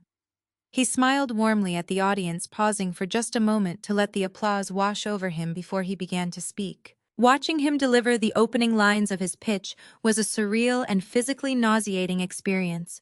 Jamal was incredibly charismatic, and his delivery was absolutely flawless. He moved gracefully across the wide stage, using smooth hand gestures and measured pauses to emphasize key points. He sounded exactly like a seasoned technology executive pitching to a board of directors. But every single word coming out of his mouth was a complete and total lie. He clicked a button on his remote, and the massive digital screen behind him illuminated. My charts, my graphs, and my complex data architecture flashed brightly across the auditorium. Jamal began to explain the foundational mechanics of the algorithm. He spoke about late nights spent coding in isolation and the grueling sacrifices he made to build the engine from scratch. He looked directly at the panel of venture capital judges sitting in the front row and promised them unprecedented returns on their investments. I was selling my life work with the effortless charm of a con artist who had never faced a single consequence. I watched the judges nodding in genuine approval as he navigated through the slides. They were completely mesmerized by the sheer potential of the technology he was describing. They saw a charismatic young man offering them a golden ticket to massive corporate wealth. They did not see the hollow, ignorant shell of a man who could not even explain basic coding syntax if his life depended on it. I shifted my gaze back to the front row. Winston was practically glowing with pride. He leaned over and whispered something to Valerie, who patted his arm affectionately. They were watching their golden child secure the legacy they had always dreamed of. Claire was zooming in on Jamal's face, tapping her phone screen rapidly to add celebratory captions to her live video feed. They genuinely believed they had won. They thought they had successfully stolen my intellect and buried me in the background forever. Jamal reached the final slide of his presentation. He delivered a powerful closing statement about the future of global financial markets and his personal dedication to technological innovation. He promised the investors that backing his company would be the most lucrative decision of their entire careers. He lowered his remote and offered a deep, respectful bow to the audience. The entire auditorium erupted into thunderous applause. Investors, students, and faculty members clapped loudly, clearly blown away by the magnitude of the project they had just witnessed. Jamal stood center stage, soaking in the adoration. A massive, smug smirk spread slowly across his face. He looked down at Claire and winked. He looked at Winston and gave a slight nod of acknowledgement.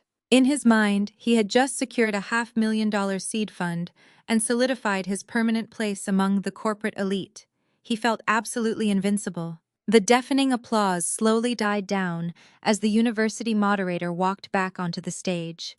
He approached the podium and adjusted the microphone. He thanked Jamal for a truly extraordinary and groundbreaking presentation. He told the audience that the judging panel was incredibly impressed by the scale and ambition of the algorithm. Jamal stood confidently behind his own microphone, ready to breeze through a few basic questions and claim his prize. He adjusted his expensive tie and smiled charmingly at the row of venture capitalists waiting below the stage. He assumed this final portion of the event was merely a polite formality. The moderator cleared his throat and looked directly at Jamal. He stated that because the algorithm presented was so remarkably advanced and structurally complex, the venture capital syndicate had requested a special procedural addition to the standard question and answer session. The moderator explained that the investors needed absolute certainty regarding the technical viability of the code before they committed $500,000 in seed funding. Jamal frowned slightly, his perfect smile faltering for a fraction of a second. He gripped the edges of his podium tightly, his knuckles turning slightly white. He had memorized the script for the presentation perfectly, but he was completely incapable of answering actual technical questions about the hidden architecture of the software. The silence that fell over the massive auditorium was sudden and absolute. The entire crowd leaned forward in their velvet seats, intrigued by this unexpected twist in the standard competition format. The elite investors sitting in the front row watched carefully, their faces giving absolutely nothing away. They already knew exactly what was about to happen, having orchestrated this precise moment with me in their private glass boardroom just yesterday. Jamal shifted his weight uncomfortably behind the wooden podium. A single bead of sweat formed at his temple and slowly rolled down the side of his face. He glanced down at Winston, seeking some kind of reassurance or guidance from his father. Winston looked equally confused, sitting up straight in his chair and narrowing his eyes at the moderator on stage. Valerie stopped clapping and lowered her hands to her lap, a look of distinct worry crossing her features. Claire completely paused her live recording, lowering her phone as the atmosphere in the room shifted from celebratory to tense. Jamal tried to recover his composure by offering a forced, tense smile to the audience. He leaned into his microphone and stated that he would be more than happy to answer any technical inquiries from the judging panel. His voice was slightly higher than before, lacking the smooth, confident resonance he had used during his rehearsed presentation. He was trying desperately to project authority, but his body language betrayed his escalating panic. He knew he was standing on a fragile house of cards and the wind was just starting to blow. The moderator nodded approvingly and stepped away from the center podium. He gestured toward the far side of the auditorium floor, where a single spotlight suddenly illuminated a small secondary desk positioned just below the stage level. The desk was equipped with a sleek black laptop and a professional microphone stand. This was the designated station for the external technical expert. My heart beat with a slow, powerful rhythm against my ribs as I stood hidden in the dark wings of the stage. I smoothed the lapels of my tailored power red designer suit, ensuring every single detail of my appearance was absolutely flawless. I took a deep, steadying breath, letting the crisp, cool air of the auditorium fill my lungs. I thought about the months of gaslighting, the emotional blackmail, the sheer entitlement of my parents, and the profound arrogance of the brother standing on stage. They had built their entire world on a foundation of my stolen labor. The moderator leaned back into his microphone and formally introduced the external judge to the waiting crowd. He spoke my professional title with deep respect, detailing my specialized expertise in artificial intelligence and venture capital market predictions. He did not say my name yet, allowing the suspense to build perfectly in the quiet room. Jamal stood rigidly behind his podium, gripping the wood so hard his hands were shaking.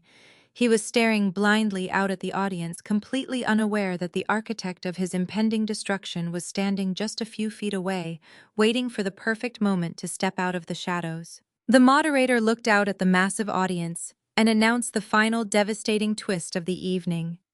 He stated that they had brought in an external senior data strategist to verify the technical viability of the algorithm. The university moderator stepped away from the heavy wooden podium, allowing his final reverberating words to echo across the cavernous auditorium. I did not wait for the audience to fully process his unexpected announcement. I stepped out from the heavy velvet curtains and walked directly into the blinding white beam of the primary stage spotlight. My tailored power red designer suit caught the light instantly, creating a stark, beautiful contrast against the dark shadows of the stage wings. The sharp, rhythmic click of my heels against the polished hardwood floor was the only sound in the massive room. I walked with absolute deliberate precision, moving past the side podium and descending the small set of carpeted stairs that led directly down to the venture capital judging panel. The powerful investors parted seamlessly to allow me access to the center chair. I took my seat at the mahogany table and pulled the primary microphone close to my face. I looked out over the sea of velvet seats and let my gaze fall directly onto the front row. The collective gasp that rippled through the front row was loud enough to be heard without any audio amplification. Winston gripped the armrests of his velvet chair so violently that his knuckles turned completely white against his dark skin. He half stood up from his seat, his jaw hanging slack as he stared at the woman he had aggressively threatened to destroy just a few days prior. The arrogant corporate banking patriarch was entirely paralyzed by sudden confusion and a rapidly rising terror. He realized in real time that his golf course connections could not stop the execution that was about to happen. Valerie sat completely frozen beside him. Her hands flew to her mouth, covering a silent scream as the blood drained entirely from her face. The perfect country club socialite was watching her carefully curated reality shatter into a million unfixable pieces. She knew her golden child was standing on a trap door, and she could do absolutely nothing to stop it from opening. Claire was perhaps the most satisfying to observe in that glorious moment. She had been leaning forward in her seat, holding her expensive smartphone high in the air, broadcasting her husband's fraudulent victory to her entire network of social media followers. She wanted everyone to see her new status as the wife of a wealthy tech innovator.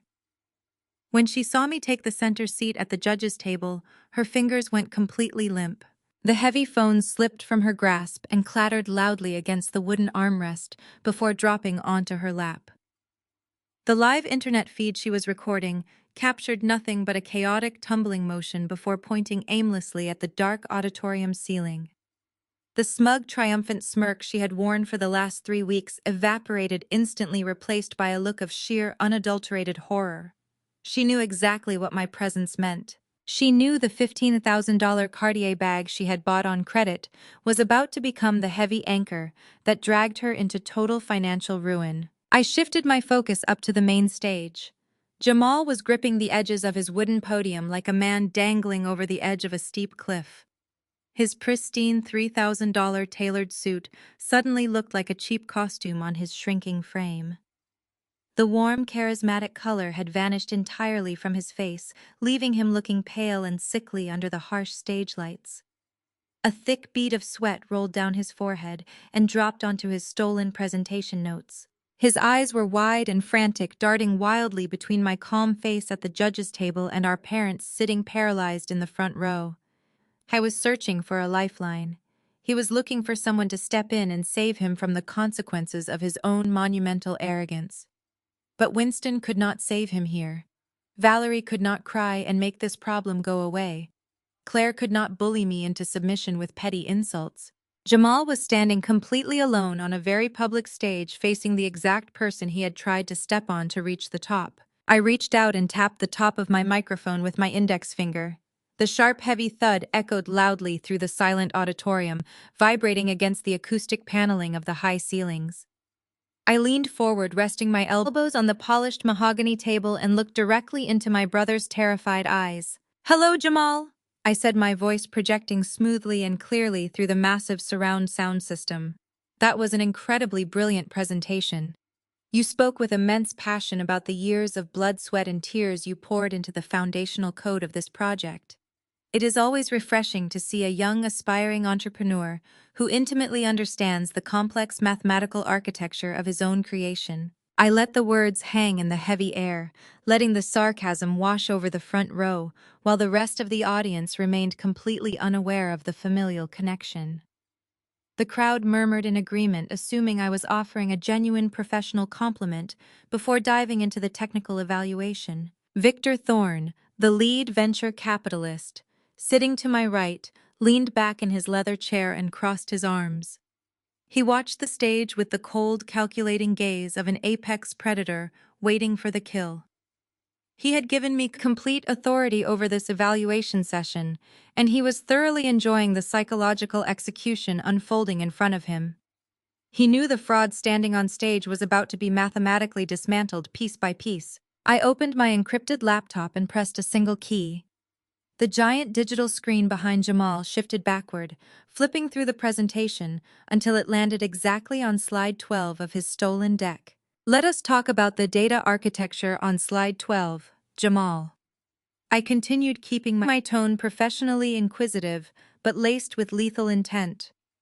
"You spent a considerable amount of time explaining the predictive modeling sequence to the investors here today.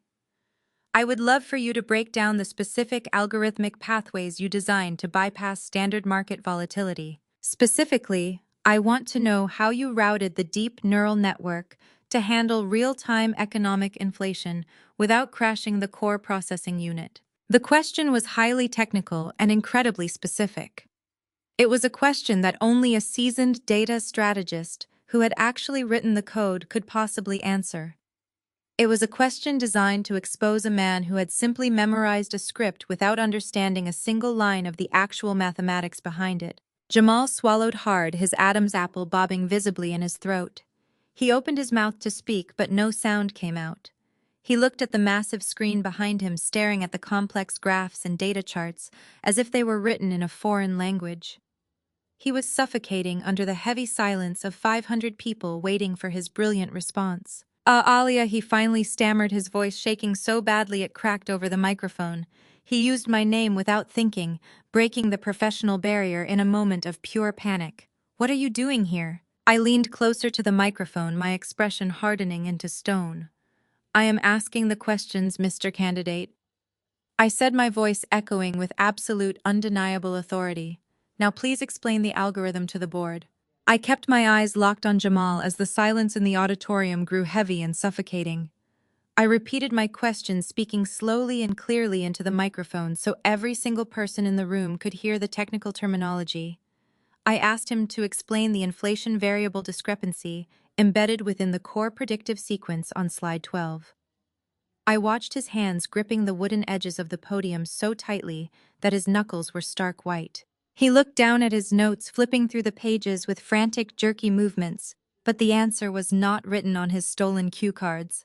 Jamal leaned toward his microphone and attempted to laugh, a weak, breathless sound that echoed uncomfortably across the massive hall. He started throwing out meaningless corporate buzzwords, trying to sound like a seasoned executive navigating a difficult board meeting. He talked about leveraging dynamic market synergies and optimizing scalable paradigms to maximize shareholder return. I was speaking in endless circles, offering absolutely zero mathematical substance to back up the complex data structures projected on the massive screen behind him.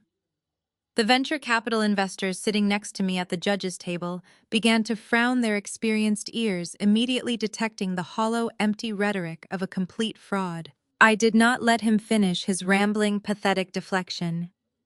I leaned into my microphone and cut him off completely. I told him that dynamic market synergies did not explain why the neural network architecture bypassed the standard inflation metrics.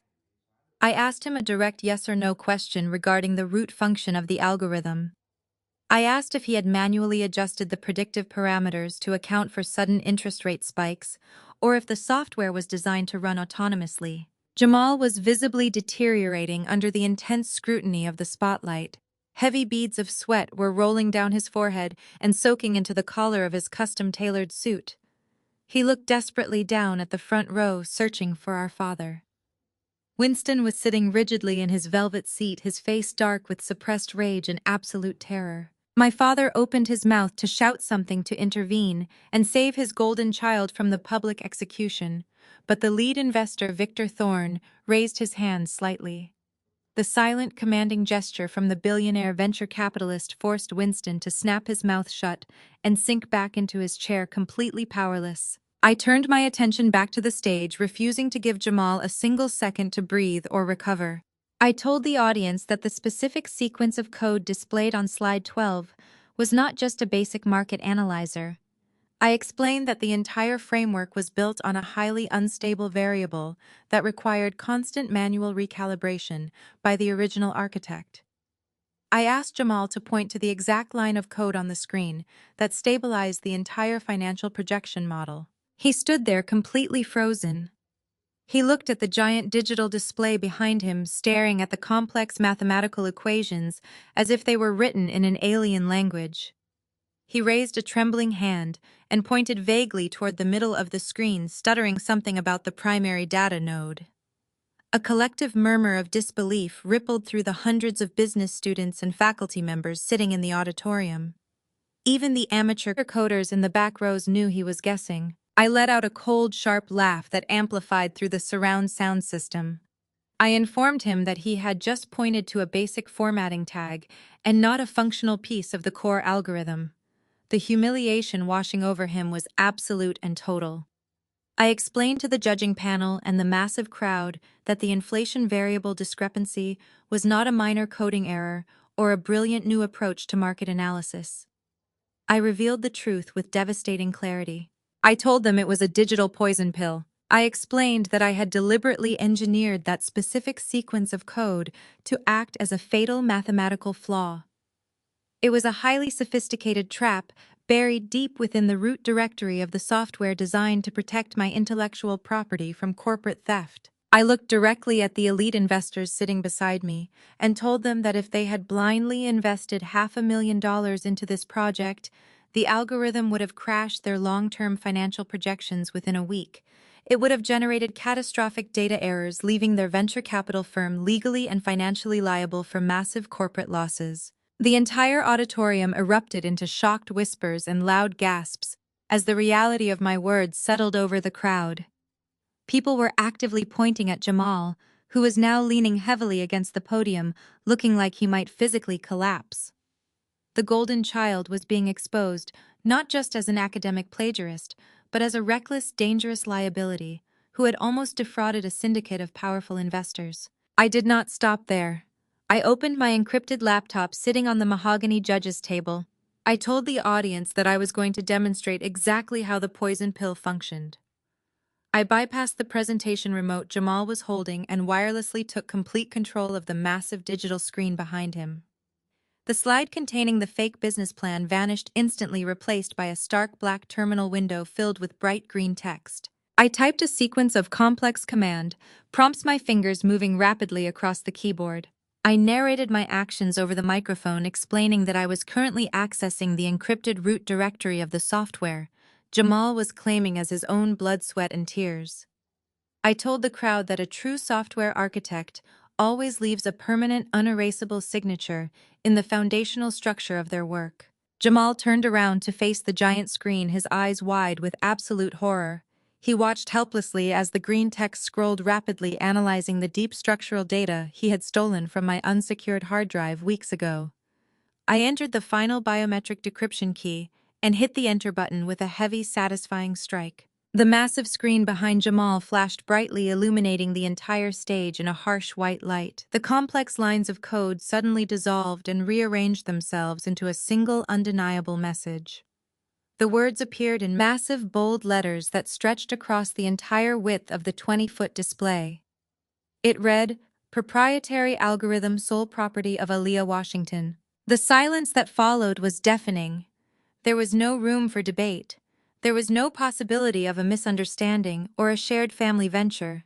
My full legal name was permanently stamped into the DNA of the project for 500 elite business professionals to see. I had mathematically and publicly executed his entire future in a matter of minutes. Suddenly, a piercing, hysterical scream shattered the silence of the auditorium.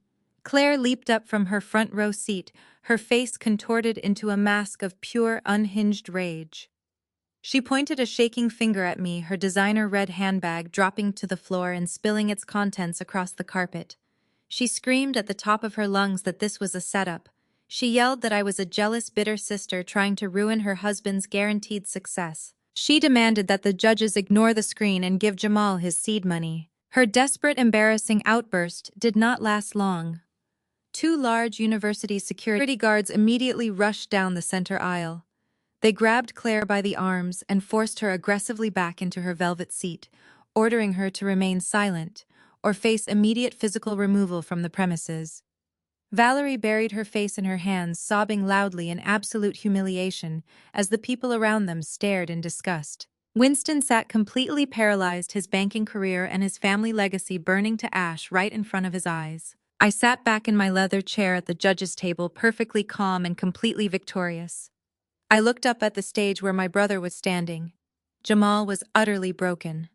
The golden boy was crying silently, his tears ruining his expensive suit as he stared at my name, written in massive glowing letters behind him. He had absolutely nothing left to say. Professor Harrison pushed his heavy leather chair back from the mahogany table with a loud scraping sound. The dean of the business school stood up slowly, his face flushed a dark, angry red under the harsh stage lights. He grabbed his microphone, gripping the metal base so tightly his knuckles turned white. His voice boomed through the massive auditorium surround sound system, cutting through the lingering whispers of the shocked crowd. He looked directly at Jamal, who was still leaning heavily against the wooden podium. Professor Harrison stated clearly that plagiarism is a severe violation of the university core ethics and fundamental academic standards. He announced to the entire room that he was officially and permanently revoking Jamal's full-ride merit scholarship effective immediately. He did not stop there. He told my brother to clear out his locker because he was formally expelled from the Master of Business Administration program and would be escorted off campus by university security. Victor Thorne, the lead venture capitalist, stood up right next to the dean. He did not look angry. He looked completely disgusted. He reached over and took the microphone, pulling it close to his face. He addressed the hundreds of investors and business students sitting in the velvet seats. He stated formally that his syndicate operates on absolute trust and uncompromising corporate integrity. He officially disqualified Jamal from the $500,000 seed fund competition. He added a brutal finishing blow, telling the crowd that his firm actively prosecutes anyone who attempts to defraud their financial portfolios. He looked at Jamal and told him he would never secure a single cent of legitimate funding in this city or any other city ever again. Down in the front row, Winston finally snapped out of his paralyzed state. My father watched his entire carefully curated legacy disintegrate into dust right in front of his eyes. The arrogant corporate banking executive completely lost his mind. He jumped out of his expensive velvet seat, pushing past Valerie, who was still sobbing, into her hands. Winston rushed aggressively toward the front of the stage, heading straight for the judges' table. He started yelling, waving his arms frantically in the air. He shouted that this was all just a massive mistake and a simple family misunderstanding. He yelled at the venture capitalists and the dean, begging them to stop and listen to reason. He claimed it was just a private domestic dispute between siblings that had gotten out of hand. He was desperately trying to salvage his son's ruined future and protect his own fragile social reputation from absolute destruction. Before my father could even reach the edge of the mahogany table, two tall men stepped directly into his path. They emerged from the dark shadows of the center aisle, moving with swift, calculated precision. They were wearing immaculate charcoal suits and carrying thick, heavy briefcases. They were the elite corporate defense lawyers representing the venture capital syndicate. They stood like a solid brick wall blocking Winston from getting anywhere near Victor Thorne or the judging panel. Winston almost collided with them, his face twisting into a mask of indignant rage. He demanded they move out of his way, shouting about his senior executive status at his prestigious bank. The lawyers did not flinch or step aside. They looked at my father with the cold, detached professionalism of apex predators cornering their prey. The lead attorney opened his briefcase and pulled out a massive stack of thick legal documents bound with heavy clips. He shoved the paperwork directly into Winston's chest, forcing my father to take the documents or let them fall to the floor. Winston grabbed the thick stack of papers, his eyes darting frantically across the dense legal text printed on the cover page. The second attorney walked calmly up the short set of carpeted stairs leading to the main stage. He approached Jamal, who was still frozen behind the podium, looking completely hollowed out. The attorney slapped an identical stack of legal documents right on top of Jamal's stolen presentation notes. Jamal stared blindly down at the papers, too terrified to even move his hands. The lead attorney, standing on the auditorium floor, spoke in a loud, clear voice that carried perfectly without a microphone. He informed Jamal and Winston that they were being officially served with a comprehensive corporate lawsuit. He explained the exact charges in front of the silent, captivated audience. He stated that Jamal had signed binding pre-investment agreements during the preliminary rounds of the competition. By signing those federal documents, Jamal had legally claimed sole ownership of a proprietary artificial intelligence algorithm to secure personal credit lines and venture capital collateral. The attorney told Jamal that because he used stolen intellectual property to secure those federal loans, he had committed massive corporate fraud. Then the attorney turned his cold gaze back to Winston. My father was physically shaking, holding the heavy legal documents in his sweating hands. The attorney delivered the ultimate crushing reality check. He stated that according to the banking records, Winston had personally co-signed Jamal's fraudulent pre-investment agreements to help his son secure the luxury penthouse apartment and the massive line of credit Claire had been using. By attaching his own name and his banking credentials to a fraudulent financial document, Winston had made himself entirely legally liable for the theft. The attorney informed my father that their venture capital firm was filing a massive civil lawsuit against both of them to recover damages and legal fees. He added that they had already forwarded the entire file, including my patent documentation, to the federal authorities for criminal investigation regarding wire fraud. The massive crowd of 500 people sat in absolute stunned silence, watching the utter devastation of a supposedly elite family. They were witnessing a high-level corporate execution playing out in real time.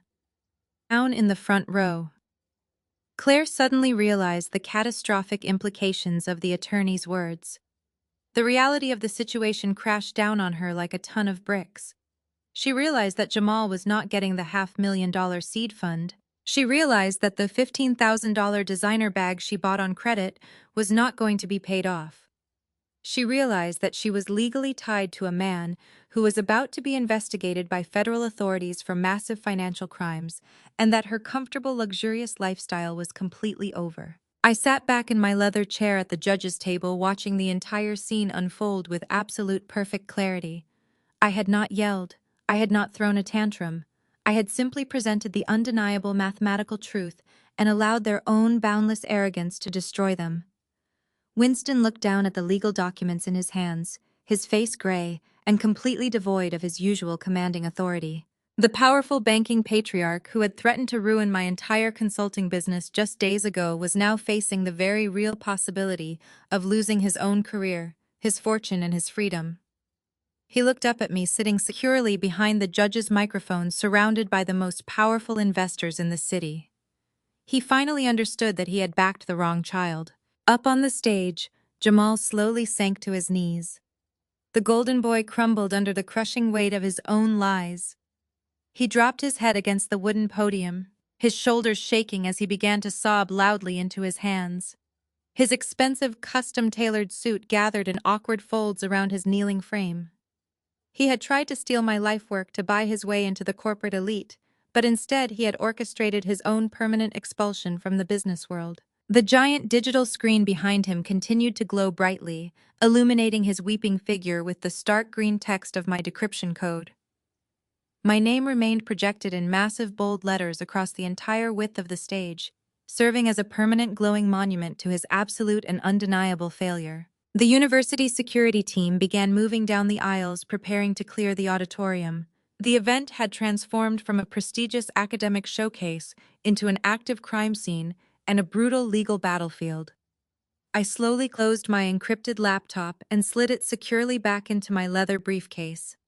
I stood up from my chair at the center of the mahogany table, smoothing the front of my tailored power red suit. Victor Thorne, the lead venture capitalist, stood up next to me and offered a firm, respectful handshake. He nodded silently, acknowledging the flawless execution of our strategic maneuver.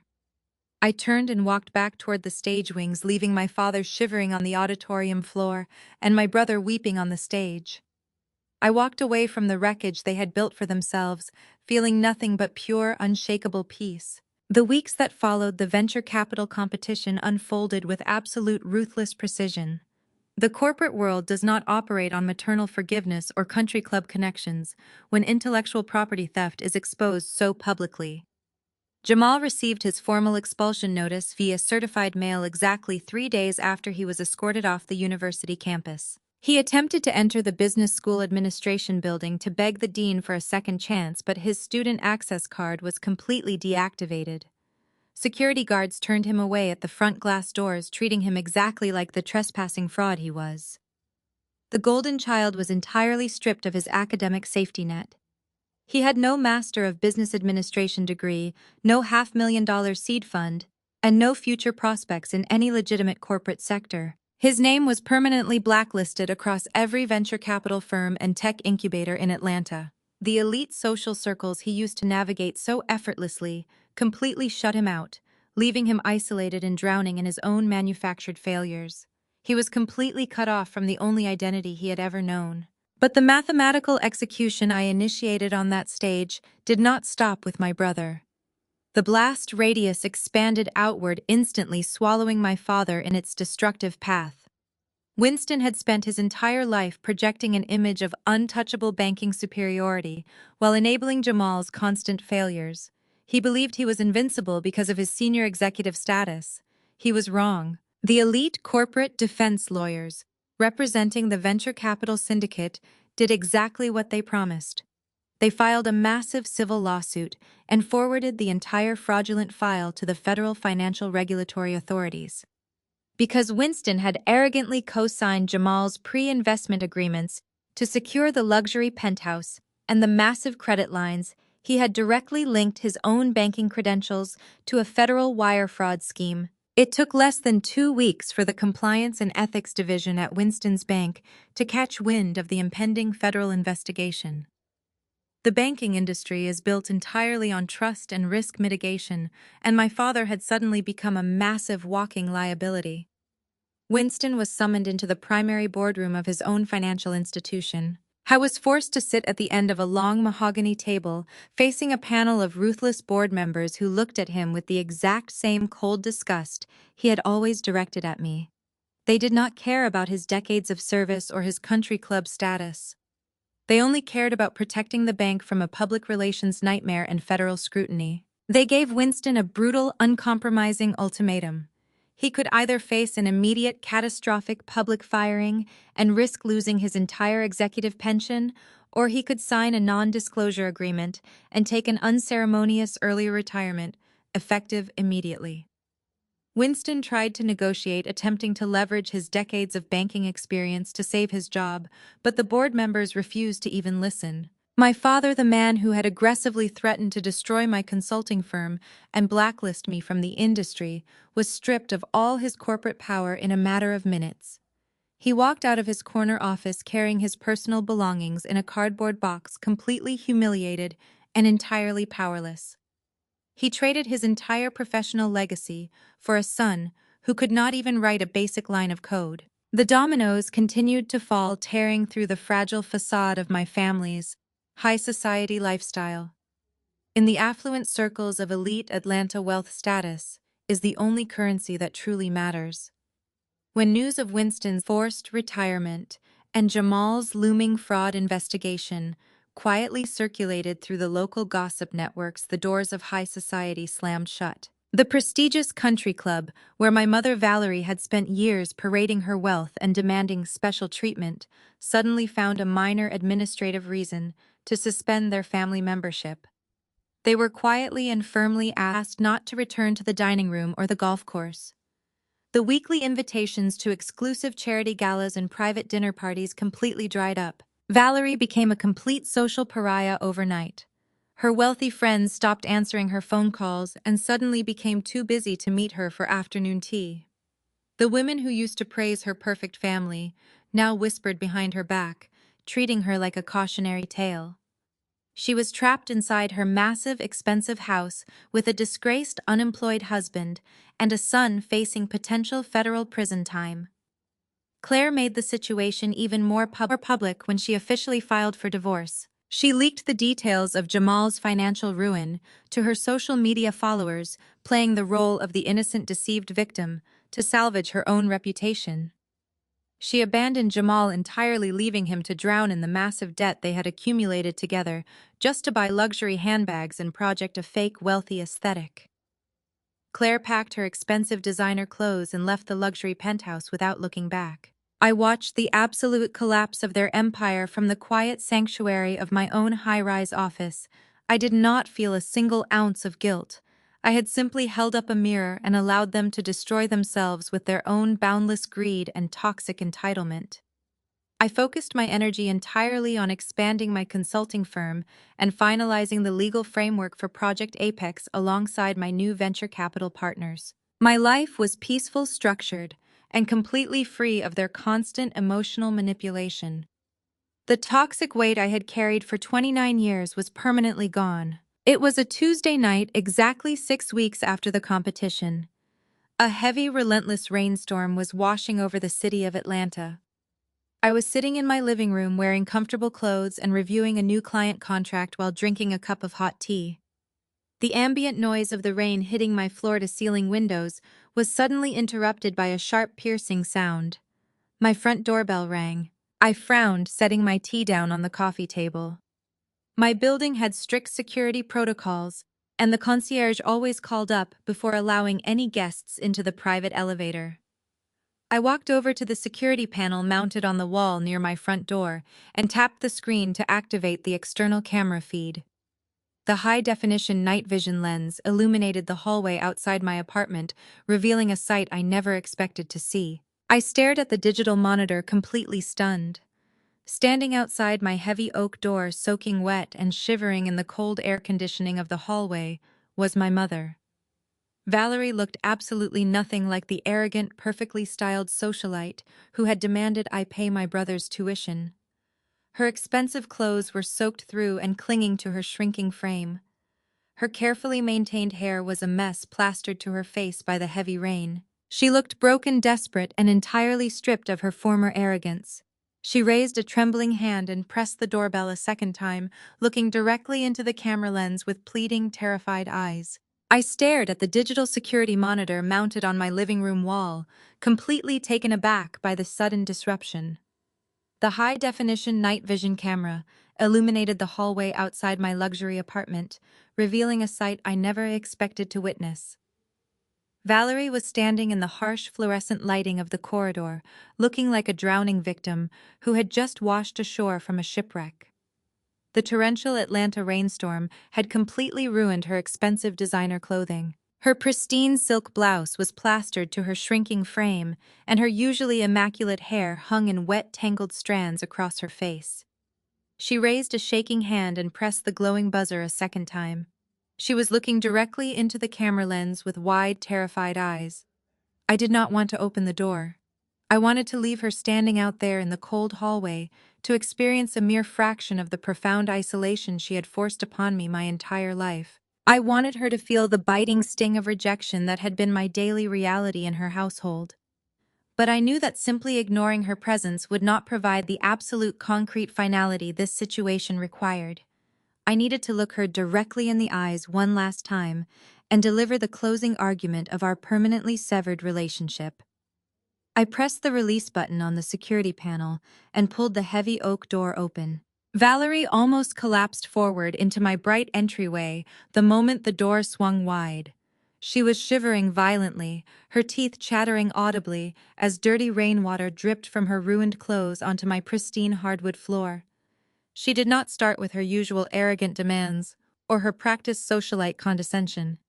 She did not attempt to gaslight me or project an aura of maternal authority. She immediately burst into loud, desperate tears. She reached out with trembling hands, attempting to grab my arms and pull me into an embrace, but I took a swift, deliberate step backward, keeping a solid physical boundary between us. She let her empty hands fall to her sides, sobbing openly and pathetically in front of me. Aaliyah. She wept, her voice cracking with genuine raw panic. You have to help us. You have to stop this before we lose absolutely everything we have built.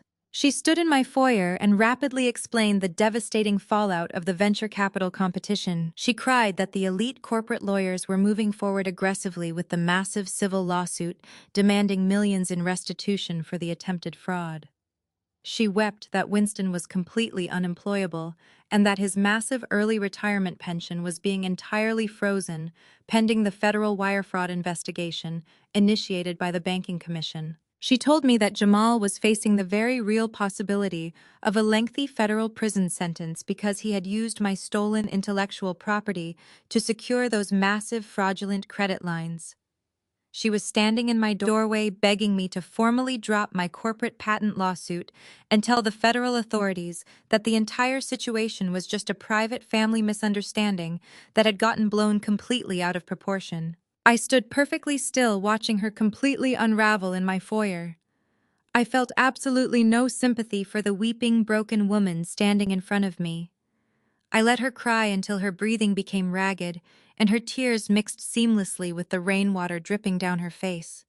She looked up at me, her eyes red and swollen, desperately searching my face for any lingering sign of the obedient daughter she used to manipulate so effortlessly. Please, Alia, my mother begged, clasping her wet hands together against her chest. We are your family. We share the same blood. You cannot let your own brother go to a federal prison. You have to save Jamal. He made a terrible, stupid mistake, but he does not deserve to have his entire life destroyed over a computer program.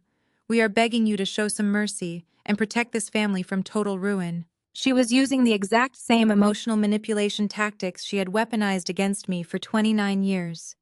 She was demanding that I sacrifice my own legal protection, my professional reputation, and my corporate integrity, just to shield her golden child from the devastating consequences of his own criminal actions.